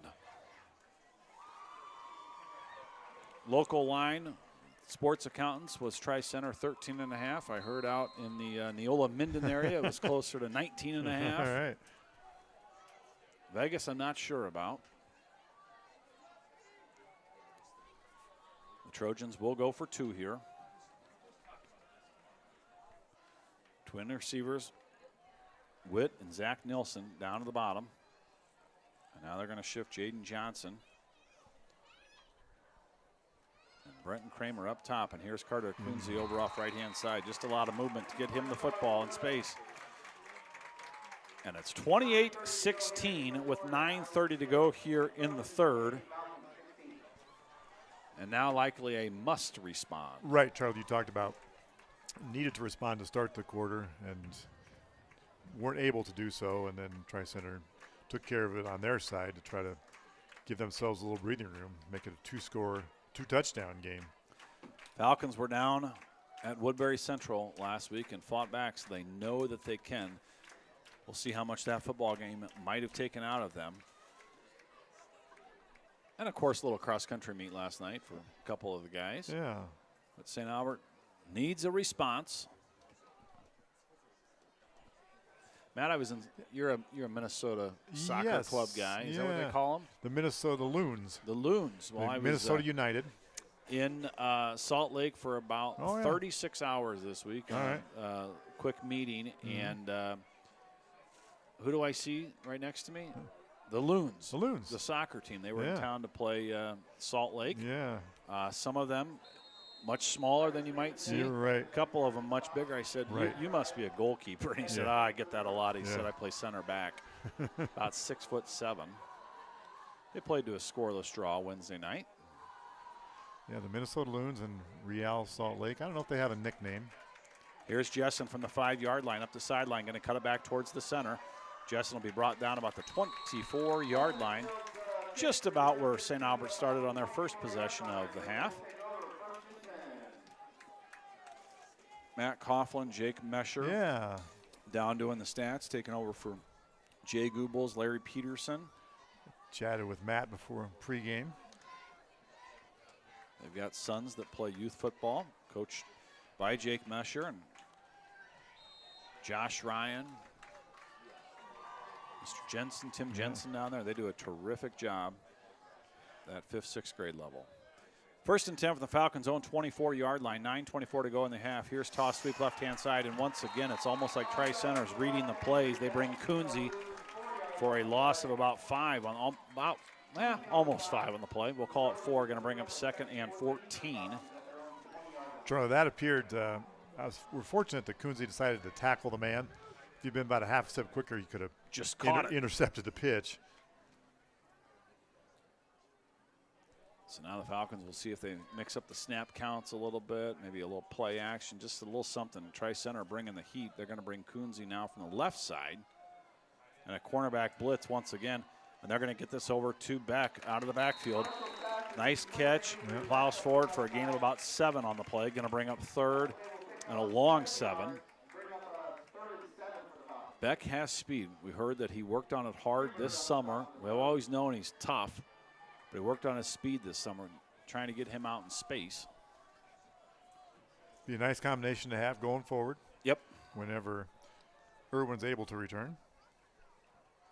And after this year, Cale Yurkowski set to take over the quarterback from Zach Marshall. He's a freshman, looks pretty good.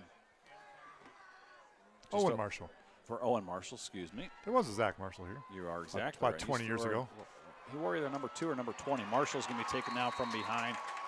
Loss about 3 on the play. Going to bring up 4th and 15, and the faithful that made their trip. And there's a lot of them from the Olin Minden area tonight. Happy at what they're seeing. The Falcons will be forced to punt. So here's a quiz for you, geography quiz. What's the 3rd town of Tri-Center? Beside Olin Minden. Can I go with BB Town? BB Town is in there, but I think Missouri Valley draws from BB Town. But I think the other one would be Persia. Persia, okay. BB Town, the great name, spot, Twisted Tail. Yeah, the name that used to be Iran used to be called. What a punt by Cooper Hamilton. Going to lose it, and the lights is Witt, and that ball is going to bounce. Matt, you got to do some math here. That's going to go to the 22-yard line. That is game-changing. 58 yards. 58-yard punt from Cooper Hamilton. There is a flag down. Oh. But that is a field position. Well, the punt's the same. Bomb.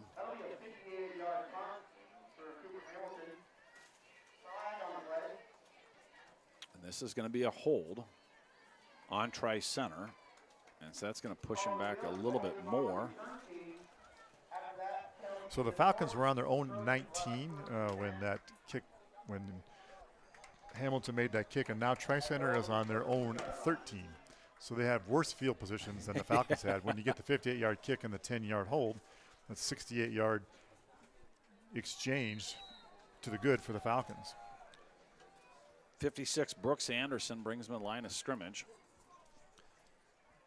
A.J. Harder and Carter Kunze. This is Kunze off right-hand side. He scored in that play last time. He's going to get good yardage on this play. Going to be brought down by Avery Beck from behind, but not after a gain of 11 yards. Going to bring up 1st and 10 from about the 24-yard line. They have found the edge, Matt, early on. They were gashing up the middle. Now they've found the edge.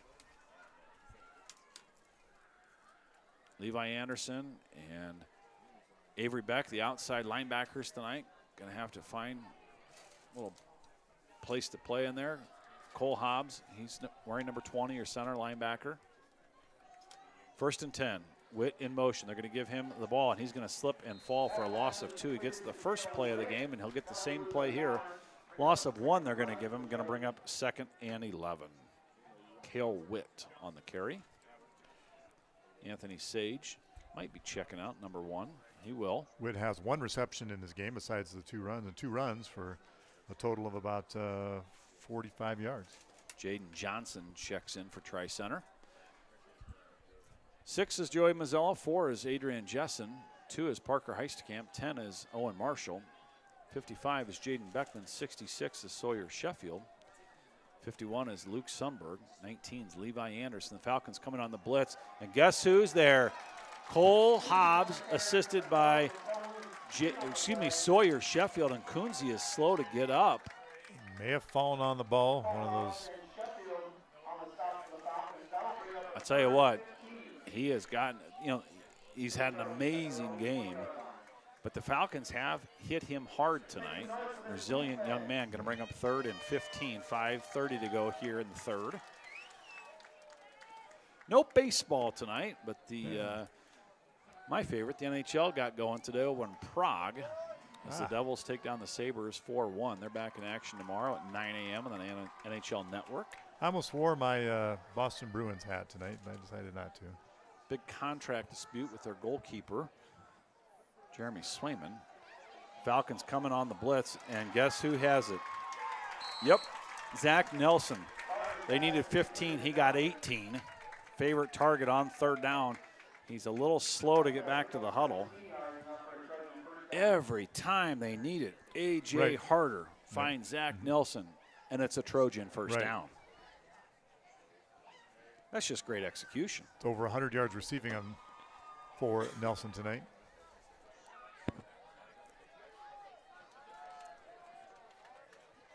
Iowa Hawkeyes are at Ohio State tomorrow. Ohio State favored by 18.5-ish. At the Horseshoe. Iowa State at home tomorrow night against Baylor. And here's Kunze up the middle trying to get extra yardage. Falcons hang on to an ankle, though, and then Cole Hobbs is going to help him up. Good sportsmanship. Going to bring up 2nd and 5. How many carries does Kunze have tonight? How about 18 for – Seems like a lot. It seems like a lot after that, for about 188 yards and 3 touchdowns. Putting a little wear and tear on that body, but just 2 weeks left in the regular season. No, 4 touchdowns. And 2 2-point conversions. How many? He's got 4 and 2? Yeah, so that's 26 points. 2nd and 5. Falcons are going to jump off sides here. It's 28. It's all 28. To double check, I didn't notice that. Yeah, all 28 points. Wow. Carter Kunze, all 28 points tonight. I don't think even Joe Narmy could mess up the KMA player of the game on that one. What's the other guy? Dusty Scahill? Yes. I think Dusty can almost safely turn that task over to Joe. Dusty was covering the Shenandoah meet last night. We were retweeting him. 1st and 10. Air's gone out of the building a little bit. Yeah, as it really they like has. to say. 28-16. Here's Carter Kunze up the middle. Now going to cut it outside. The Falcons once again can't quite get there. And he'll get a gain of about 16 on the play. They're going to give him 15, excuse me. Going to bring up 1st and 10. So they're getting that edge blocked beautifully. Downfield, good blocking. And then he's got a nice little stiff arm in there. Just when you think you got him, and he's just short enough that stiff arm gets you right where it needs to. That puts Kunze over 200 yards. I have him 202 on those now 20 carries. Reminds me of a young man for Kingsley Pearson last year that just did a little bit of everything. Cale Whittle go in motion. A.J. Harder's going to toss this one. Going to be incomplete. Falcons might have got there a little bit early, but letting them play. Good stop by Levi Anderson. Going to bring up 2nd and 10. That looks like possibly Nate Noon on the chain gang. Oh, really? And there's Dad Mike Noon. All right. And I'm not sure who the man is behind the dot, the down marker, or the first down. Might be the great Fritz Krohn. Yeah, fantastic. Randy Shano, part of that crew for a long time as well. Underwood leads trainer 17-14. Here's Carter Kunze up right-hand side, cuts it back towards the center, still on his feet, and now plugging and chugging and carrying guys forward. Needed 10, got 14. Impressive evening. Going to be 1st and 10 for the Trojans, deep in Falcon territory, under 4 minutes to go here in the 3rd. Normally we have fewer possessions each team in the second half. Each team had 5 possessions in the first half, scored on quite a few. Usually it's more possessions than that, but there's such long drives going both ways. You might actually have an equal number of possessions each half. Twin receivers down to the bottom. One man up top. That's Zach Nelson, one of the favorite targets. Now they're going to put Witt behind and run a little option, and Cale Witt's going to take it. Nice little play. They're going to get about 8. Going to bring up 2nd and 2.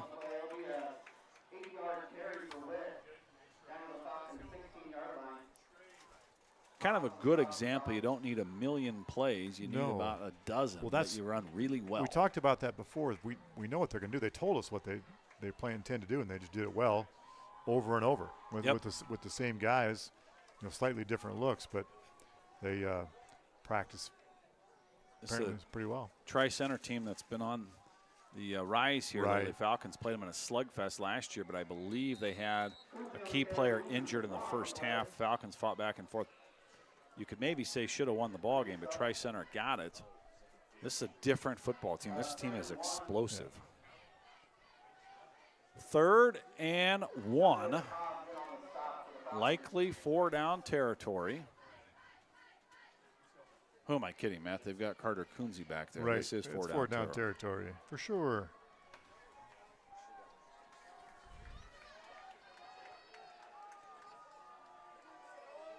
Zach Nelson up top. Brant Freeberg down below. Carter Kunze over off right-hand side. Gets the edge once again. Falcons cannot bring him down after initial contact. He'll get 6 on the carry. It's going to bring up 1st and goal for the Trojans. With now under 2 minutes to go here in the first half, or third quarter, excuse me. Nebraska volleyball team swept Illinois last night. I believe they're at the Iowa Hawkeyes Sunday at 2. All right. The Iowa Hawkeyes, they host Washington tonight. This is the new Big Ten. So the Washington Huskies play a conference game in Iowa City. Wow. New Coralville Extreme Arena. Here's a thrown ball out of the back of the end zone. Great coverage by Adrian Jessen. 2nd and goal from the 9.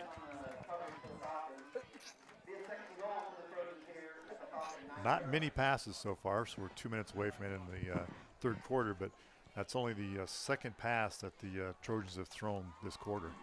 Matt, speaking of Iowa volleyball, you're a volleyball guy. Yeah. I continue to be baffled how the Iowa Hawkeyes cannot field a better volleyball team in any given year with the amount of talent in this state. You talk about all these players going to play at Louisville, Nebraska, Wisconsin. Right. There was one from Illinois. And you just wonder, why can't they keep them in UCLA, state? they've had players from Dubuque-Wahlert go to UCLA. Carter Kunze off right-hand side. He'll be stood up about the 7-yard line, going to bring up 3rd and goal from about the 7. Texas, they've had players play at Texas. Creighton, some of Creighton's best players are Iowans. Yes. Have been Iowans in the last Winters. terrific run. Yes, J. Lee Winters, yes. Maybe the new arena will help. And the other thing I don't quite, and I'm baffled as well. The other thing to add to that is because there is such a commitment to women's sports at Iowa. Yes. It's not as if they haven't stressed women's athletics. They just haven't. For years, you probably remember this name, Dr. Christine Grant. Yes. Iowa had a women's athletic director and a men's director. Yes. So they had an emphasis. They've unified that now, but for somehow they just cannot even get close. Can't sniff 500 in the conference. That'd be a miracle. Maybe the new smaller arena will help. Here's a whistle on the play. Just no momentum. What they really need is that transformational player. Yes. Like a Caitlin Clark did for Yes. basketball. Yes. Although Iowa women's basketball was already on the map before that, but Bring up 3rd and goal. 3rd and goal from the 13. I see there was a 5-star. I don't follow this stuff. Yeah. Somebody sent it out. A 5-star basketball player, female basketball player, and Iowa was down in her top 5. yeah. So you think, Right. gosh, can we keep some of these ladies in state Right. for volleyball? Falcons need a stop on both of these downs here. They want to remain in the ball game. 53 seconds to go here in the third. Charlie and Army, Matt Matson, Brady Smith, Kellen Underwood, and Brian Tito Holder on the camera tonight. Delay of game was the penalty there. They're risking it here. There's another flag thrown. I think it's going to be another delay of game. Judge. Delay of game once again. That is highly unusual. Back-to-back delay of games. And in football, in high school, I don't know if they get 40 or 45 seconds, and it's not like they're trying to run clock here. They're just not getting the play in. Well, this is a team that's potentially about to score to go up close to 3 scores. And this is one of those things the coaches, you're not happy about it, but good, this is something we can work on. Exactly. We can get the guys We can attention. talk about this. Yeah. Yep. We can start here. The guys are feeling good about themselves. You pat them on the back and say, however, this is what needs improved. Yep. So it'll be 3rd and goal from the 18-yard line. A.J. Harder drops straight back. Now he's going to look up top, and that ball is going to be caught by guess who? Zach Nelson in on the score. Makes it 34-16 with 45 seconds to go here in the third. A prolific offensive attack tonight by the Trojans. Nelson has 7 catches for 120 yards. You kind of wonder, you look at a couple of teams they played lately, okay, are they that good? They are. They are. Twin receivers each side. First score tonight not by Carter Kunze. And now they're going to look the other way to Cale Witt, and he's going to make a great catch for 2 points.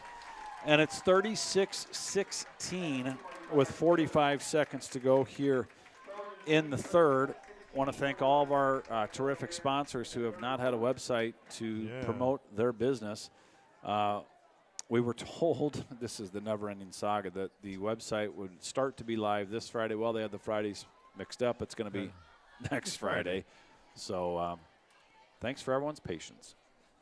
Here's the Mad Stat with that was scoring drive. We were feeling good that the Falcons didn't stop the Trojans on their first drive of the game and didn't do much on their own, did the Falcons. But they had a tremendous punt, 58-yard punt, a penalty. We pushed them way back to their own 13. Well, they go 87 yards on a variety of runs and passes to work their way down the field. The first 2 completions of the half on that drive. And Kunze runs, and all of a sudden, there we are, the 18-yard catch by Zach Nelson on the pass from A.J. Arter. And the 2-point conversion. What was a 20-16 close game at halftime is now a 3-touchdown game. 16 unanswered points here, second half. The Falcons need get a little something going, not only to finish this game, but just for the rest of the season. Right. They need some success this last quarter. You've been fighting back all year. The Falcons are going to have to show a little fight here in the fourth quarter. And the good news is we've seen this team is capable, and we know the coaching staff they have to, not that you press the right buttons necessarily, but you reach the kids. Yes. You reach them, and you praise them for what they did right, and you remind them what they need to do better. Ball is going to go into the end zone. At this point, this will be as much about that part, Matt, as it will be about the X's and O's. And that's half the battle when you're coaching 14, 18-year-olds. Mm-hmm. Just getting them to do what you want and doing it hard, doing it well. Yeah, I had to think for me. Yes, 14-year-olds. That's if we were watching a gymnast on TV, we'd say the kid's only 14. Yeah, and we're seeing them here. A few. And you think about that, and you go, they're just starting to learn how to drive. Starting to learn how to control a lot of things. One receiver up top, Twins down below. Marshall and Beck in the backfield. And here is the give to Beck up the middle. Makes a nice cut, going to work his way outside. 3-yard run by Beck. Going to bring up 2nd and 7, maybe almost 8. There's a Tri-Center dad in the stands, and he must not have gotten, he's filming, must not have gotten the memo. He could just check it out later on St. Albert Sports Fan. Didn't he know? Again, shout-outs, we'll give those. We'd love to hear from people. So far, the farthest away is Arizona with the Vogels, but the number is 402-639-0788. 6 seconds, 5, 4, 3. Marshall will get it off to end the third. Going to roll out down to the bottom, and he's going to wing this one. He's got to get rid of it right away. It's going to go incomplete. And after the end of 3 quarters of football, it's Tri-Center 36 and your St. Albert Falcons 16. Stick with us for the fourth quarter. The Falcons have shown great resilience all year. Going to have to do it once again against a potent Tri-Center attack. Well, let me pick up a little bit. This is we're not doing ads. So when the Pope came to visit in 1979, we stayed with our good friend, Father, now Monsignor Orr. A few of us Loras College students, classmates of mine. We stayed at the priest's residence over at Dowling, and he was busy that day. He said, there's going to be a bus out in front like at 4:30 or 5 in the morning. Go get on that bus. They're going to take Dowling kids to the facility, to the site, so they can sell programs or do some work there. So we get on the bus. Nobody else shows up. The kids must have found their own way there. Okay. So the driver takes us past or it was 4:30. It was 4:30 in the morning. And past all security barriers, all these stops. They stopped the interstate traffic. You couldn't drive on the interstate through Des Moines that day, around the west side of Des Moines on 235. But we went past everything, right up to the front gate, and they dropped us off. We had nice spot there. Beautiful. At the end of the day, we were such a euphoric feeling. We just walked back from wherever that place is, out on, Douglas Avenue or whatever. back into West Des Moines. Sure. From Urbandale. Want to thank the Monahans tuning in tonight. They're at home watching from the comforts of their studio. Oh, studio. Watching because they've got early volleyball tomorrow. They do. So they got to get to bed early. Hey, I'm sorry I won't see you there. I'll see the Saints later this year, but Matt was not Thomas Jefferson. Going to officiate that, but got called off. Here's Hamilton with the catch. Go out of bounds after he gets the first down. Needed 7, got about 8. We'll call it a first down.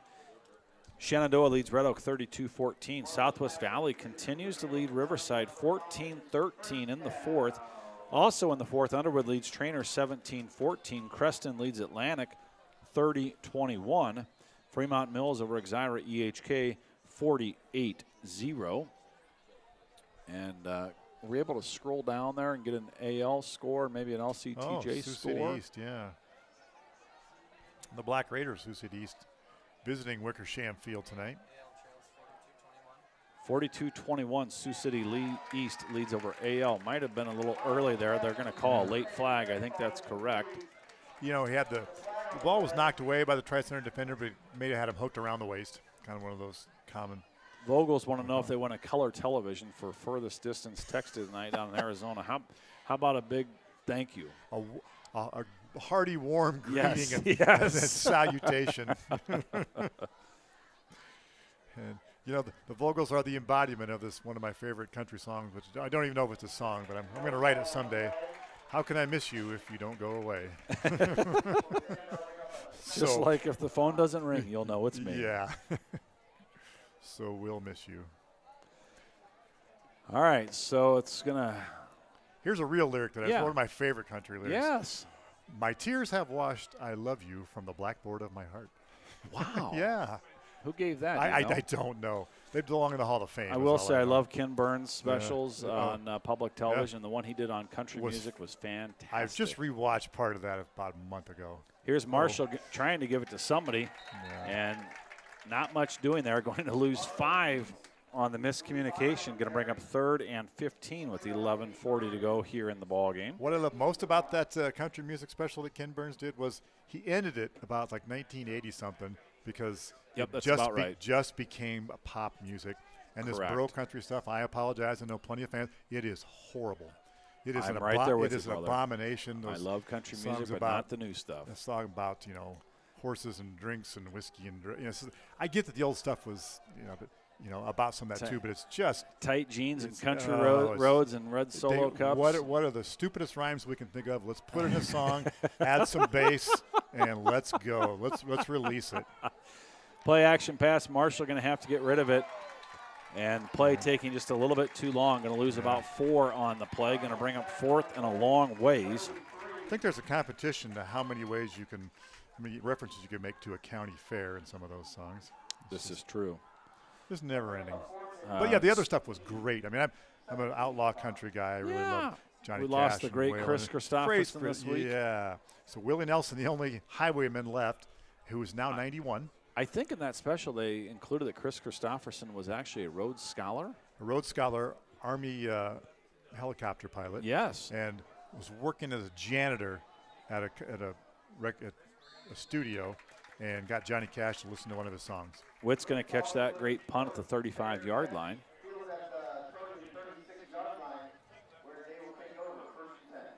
I need to go back and watch his Civil War.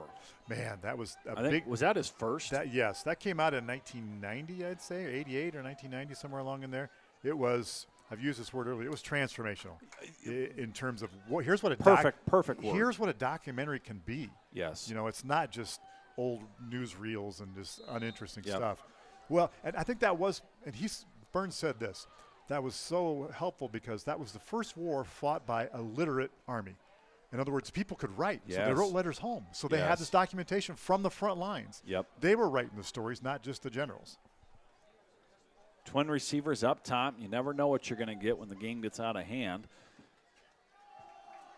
And here is the give to Kunze up the middle. Now to the point in the game, it's not out of hand completely. It is still, it's a 3-score game, but now you got to wonder, okay, we got Woodbury Central next week. When do we start taking him out of the game or moving the ball around a little bit?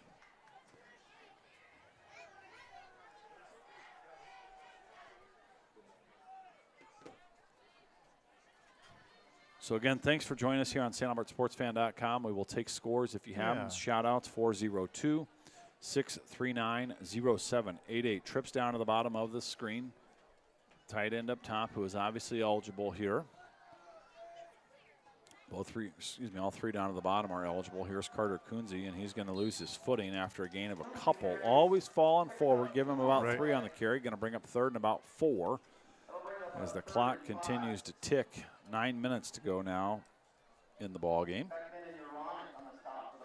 Early ball game's a commander-in-chief game with Navy at Air Force, 11 o'clock.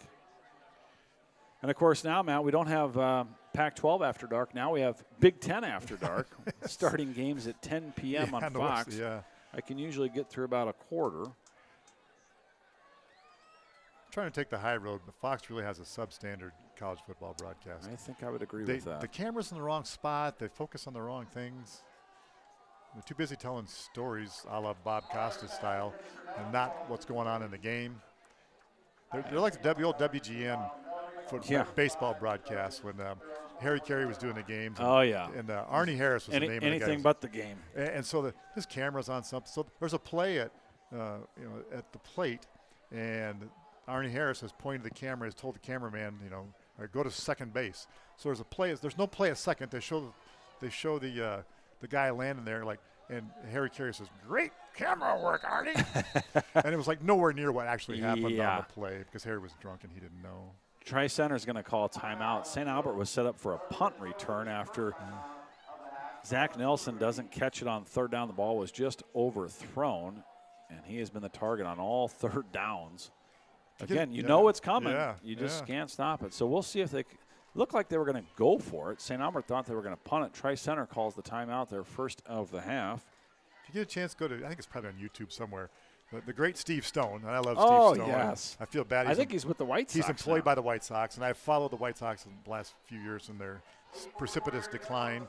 But Steve Stone's been terrific throughout it all. But Steve Stone and Harry Carey doing a Cubs broadcast. And, they're getting blown out someplace during the day. So the cameraman's focusing on pretty women in the crowd. And Steve Stone and Harry Carey had a conversation about you find pretty women at the library. Yes, the library. So find that on YouTube. It's quite it's clean. It's fantastic. It's clean. It's entertaining. It's baseball lends itself to some of those extended conversations. A little filler. All right, so they're going to drop Heisterkamp back at about Harder the 30. is the punter, by the way. And that ball is going to be snapped low. There is a flag down. Too bad. Otherwise, the ball would be illegal down. Snap. Procedure? Yep, so. Harder does punt for these guys. Okay. So it might have been the old Hayden Fry quick kick. Yeah. Although he would be known to do that on third down once in a while. Averages 37 yards a kick.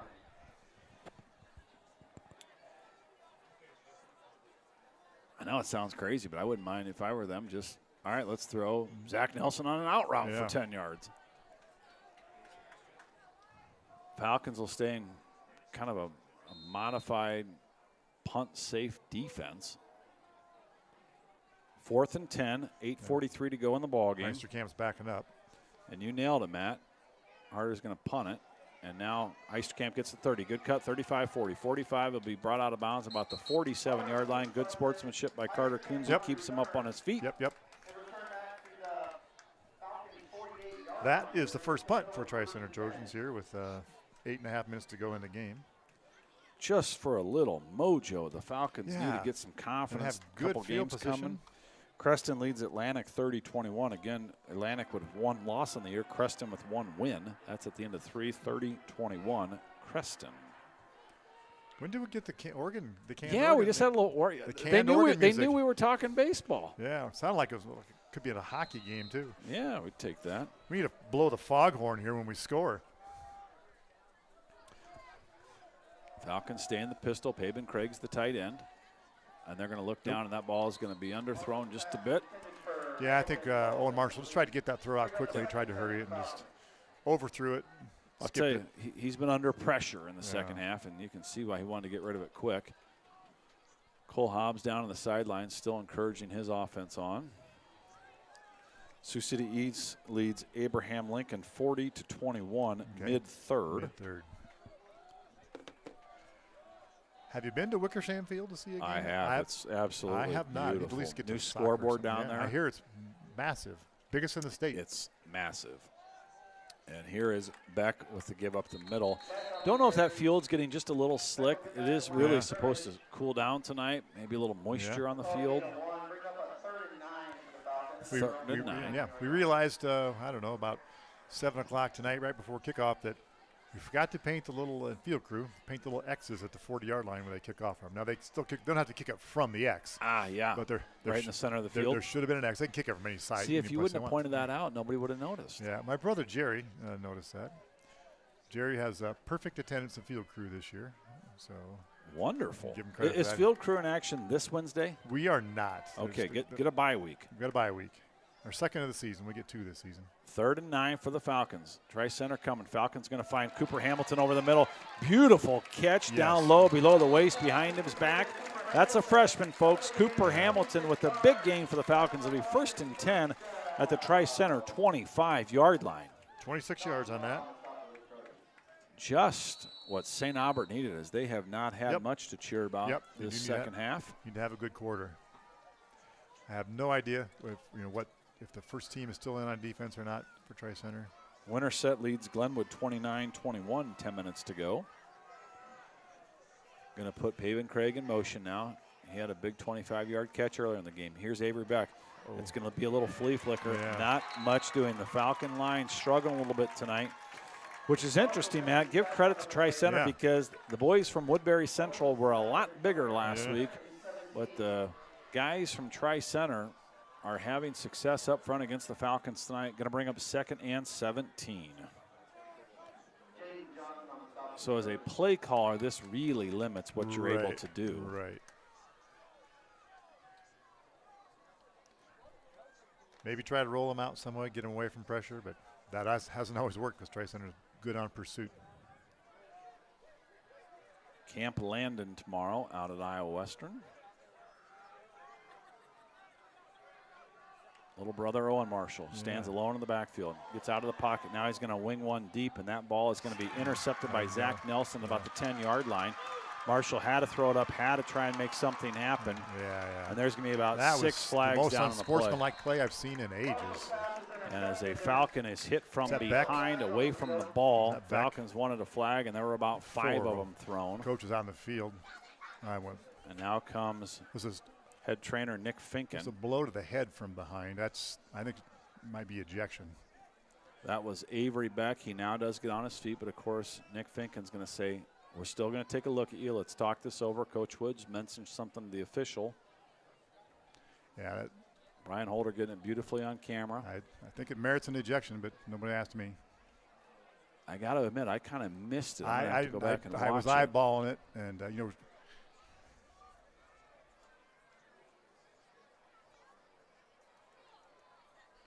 So I think Nick Finken should stay there a little longer so Coach can chirp a little bit more. Listen in to the official confab. Of which we've seen. If that go ahead. If that were a defense, was a defense play. If it were a play, it's in essence it's targeting. Above the shoulders, hitting the head with an arm. It's now maybe the video will show different. Maybe that's not what. Well, now they're going to talk about where to place the football. Here comes the play. It's going to be a personal foul on Tri Center. That's targeting. Targeting to the head. Number so-and-so should be ejected. Let's see. Okay. So it was hit to the head. I think. So I'll give Coach credit. I think he wants to know who it was. Well, yeah. I can tell you the number, but I'm not going to. Watch the video. Ross and Janie Mead watching tonight. The kid felt bad after he did it, but you could tell he was just listen, they're teenagers. Disgusted with himself, but it was, in the moment. The brain's not fully formed for about another 10 years, and sometimes you just get caught in the moment. You make a mistake. The damage was done, Thank you, Ross and Janie, for checking in. Yeah, lift us up.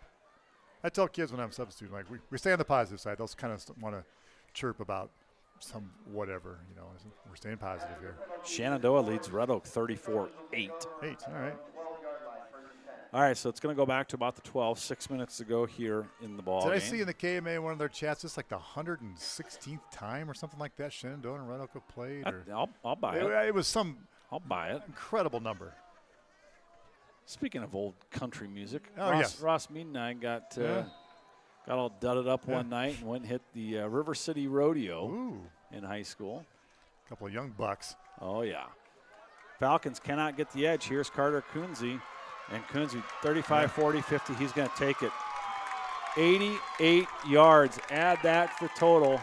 What a night by Carter Kunze. No flags on the play. And just like that, it's 42-16. You're over easily hits and looks like a Trojan cover at this point, if you're into that kind of stuff.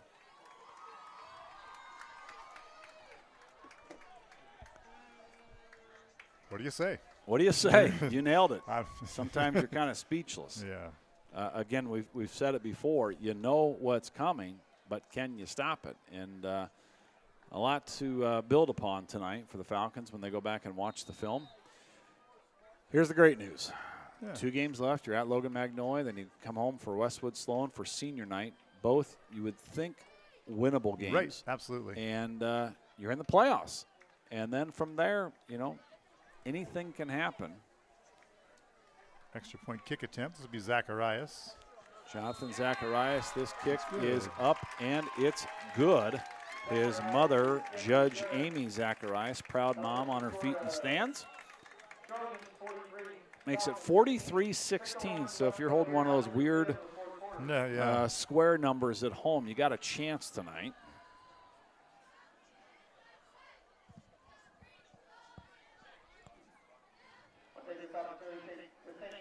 Underwood and Trainer 17 all as they begin the 4th. Interesting.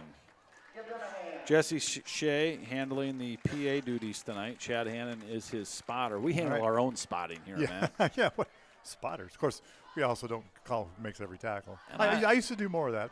And I don't want to give a dig at KMA because we are so grateful at their coverage. But since my brother is broadcasting that game, we've been informed we've got a lot more viewers right now than they do. So I just thought you might, just gonna throw that in there. So we've hired the spin doctor to make up some numbers for us. Is what you're saying? Oh. All right, Falcons need a response. Here's the great news. Number 1 Avery Beck is back in action, so that's good. Must have gotten cleared by Mr. Finken.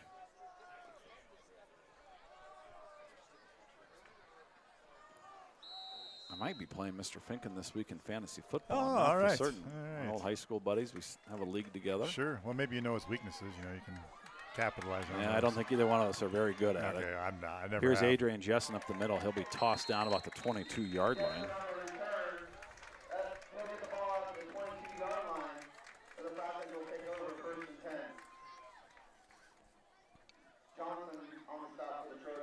All right, so Falcons have not scored here in the second half. They've had a couple of big plays.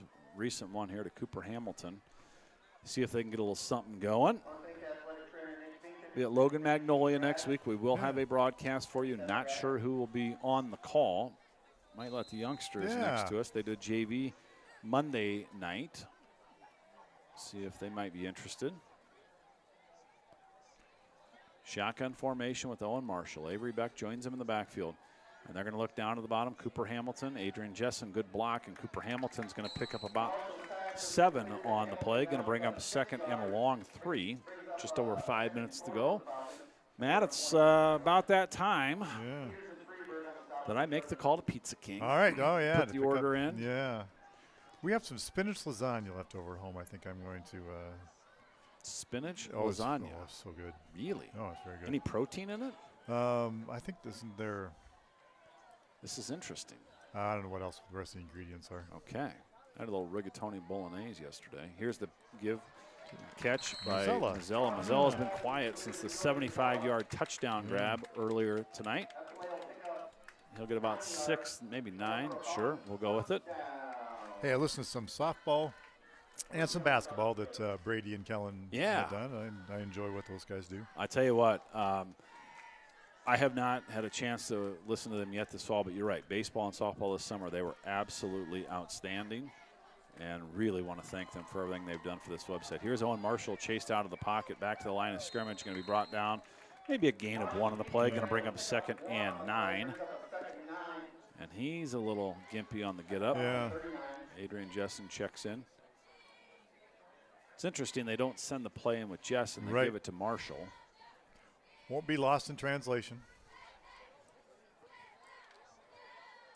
And now Hamilton's checking with Beck for the play.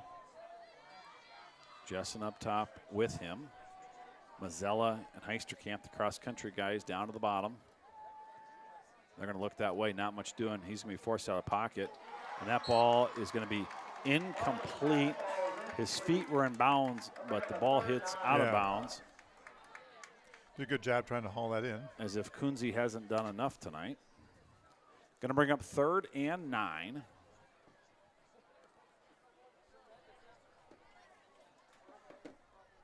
Iowa State, as we said, hosting Baylor tomorrow night, about a 12.5-point favorite. I was going to ask, we didn't get the line in that game earlier. That's kind of a soft slate this weekend, leading up to maybe the weekend of the year next weekend with several top 20, even top 10 matchups. When did Texas and Oklahoma play at the Red River shootout? It's late this year. It might even be next weekend. Yeah, it might even be next weekend. During the Texas State Fair, right? That was playing Dallas. Dallas. Don't you think it's interesting? They've never really played that game on campus. Yeah.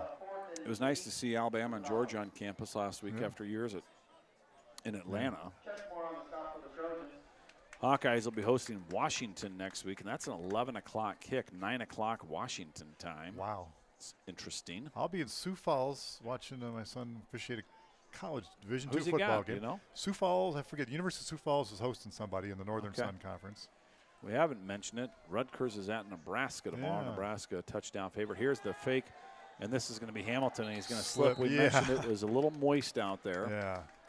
And it'll be Tri-Center football with 3:27 to go here in the ball game, leading 43-16. Creston leads Atlantic 30-28. In the college ranks tonight. No baseball, as we said. It's our Friday night Big Ten game, isn't it usually? Yeah, let's for the millions inquiring at home, Harvard leads New Hampshire 28-13. For some reason, my phone is pulling up AA scores first. Oregon leads Michigan State 7-0 with 6 minutes to go in the half. Okay. A little close, maybe a little look-ahead action. Houston leads TCU 27-12. 1st and 10 for the Trojans at the Falcon 39-yard line. 3:27 to go here in the ball game. No pressure from the Falcons gives Harder all the time, but good coverage there by Mazzella will bring up 2nd and 10. Might be a false start here, but at the point in the game, the officials are thinking, well, we wouldn't mind getting home a little earlier tonight. That's a volleyball signal for. Yeah, keep it moving. Oh, okay. Okay. See, there's always stuff going on behind the scenes.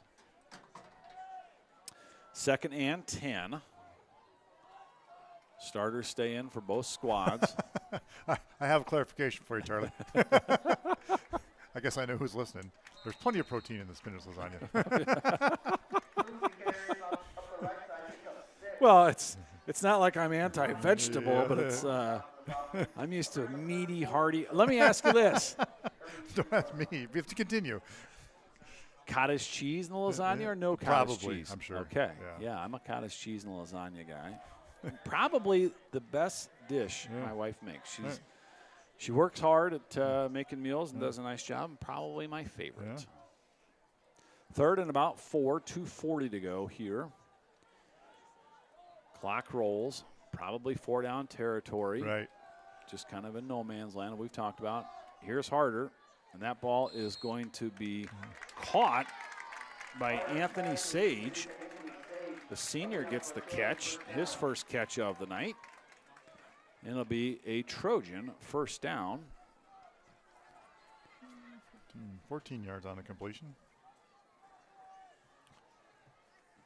And wouldn't be surprised if they keep the ball on the ground here the next couple of plays and try and run this one out.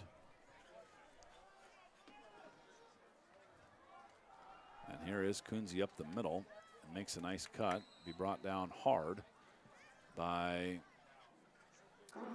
Oliver Uronic. And Jaden Beckman on the tackle. 1:55 to go here. A lot of our friends out in the Tri-Center area, Safe Harvest out there.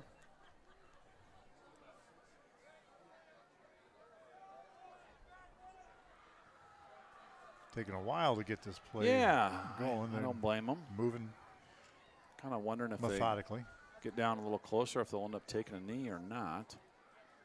New man in the backfield. Shotgun formation. They're going to throw this one deep. This will be a delay of game. Man, seemed like it was well after the ball was snapped. Yeah. Maybe just didn't catch the clock. Delay of game. Their third of the half. 1:24 to go in the ball game. Again, the Saints are at Thomas Jefferson tomorrow morning. And they're home, I think, twice next week. Are they at Harlan Tuesday? Oh, is it at Harlan? Okay. I think it's at Harlan. At Harlan, Tuesday, and they start with Harlan. They start with Glenwood, I think, at 4:30, and then play Harlan right after. At maybe 6:45. Yeah. It's a try. Second and 11, 1:24 to go. And they're going to try and get Zach Nelson another touchdown grab, and they will. Makes it 49-16 with 1:17 to go. As Tri-Center keeps the pedal down. Checking in for the Falcons is number 5, Leighton McNabb. Oh, yeah. Number 5. And I saw, where did I see Leighton here? I'd never met him. At the youth basketball. That's where he was, Sunday night, working with your group. Yes, and I introduced myself, and I'd never met him before. Yeah. Really nice young man. Nice young man. 75 players and 15 coaches in attendance Sunday night for Falcon Basketball Club Clinic. Another clinic this Sunday. That kick is going to be up and no good. Wide right by the Trojan. 1:17 to go.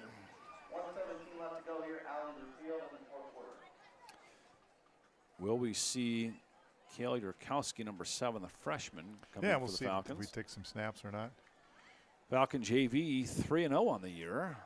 I think they play Monday night against Trainer, I understand. Yes. Is that a home game? I think it's there. Okay.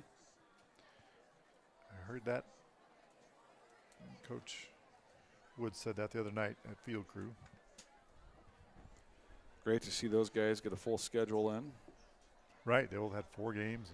The Saints are at home Tuesday, Matt, of course, as my wife likes to remind me. Seldom right and wrong again. Yeah.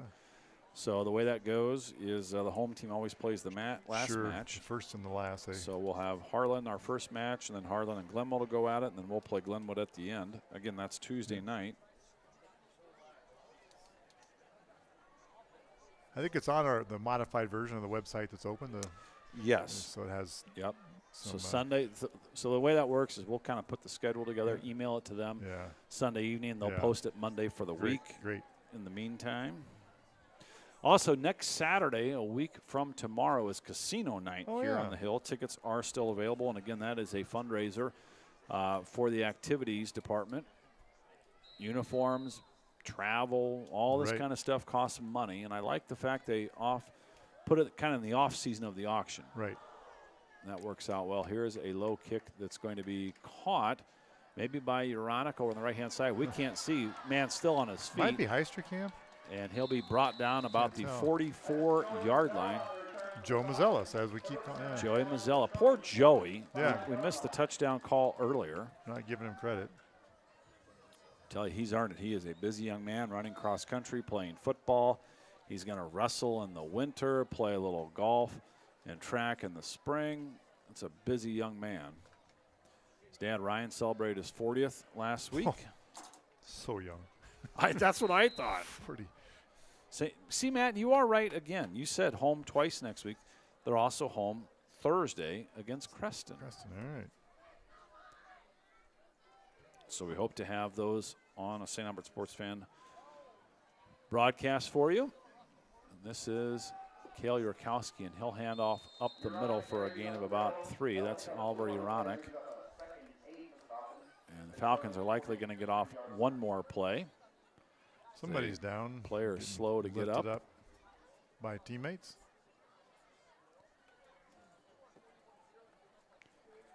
So the Falcons keep the offensive line there to let these young guys get a little work in the backfield.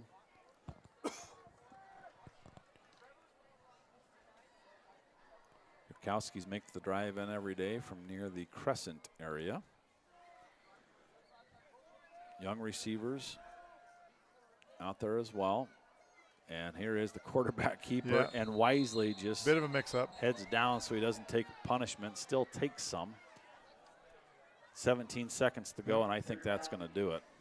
Going to run over and get a play, and whether they'll get it off or not. Yep. Cole Hobbs is saying, get on over here, boys. Ball game's over. Let's shake hands. Tri-Center will win it 49-16, an impressive 29-0 second half for the Trojans.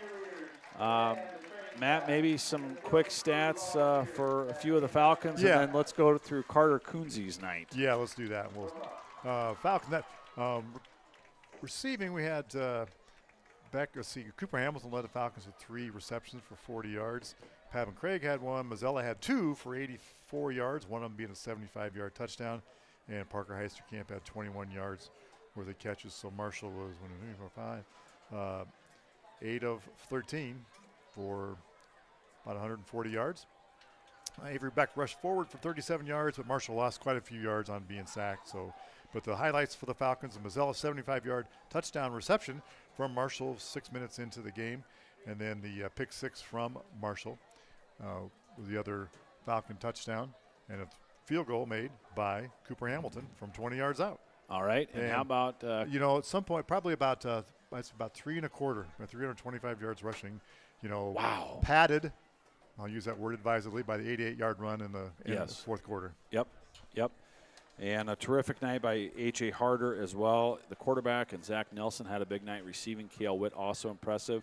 Best of luck to Tri-Center the rest of the year. That is an impressive offensive ball club. They're at Woodbury Central next week. The Falcons are at Logan Magnolia. We hope that you join us there. If not, we will have a broadcast for you on St. Albert Sports Fan. But otherwise, you can catch the Saints Tuesday and Thursday on our broadcast here and also at home. And the Falcons are at Atlantic next Thursday. For Brady Smith, Kellen Underwood, Brian Tito Holder, Matt Matson, I'm Charlie Narmy. We are StAlbertSportsFan.com. Thanks for joining us.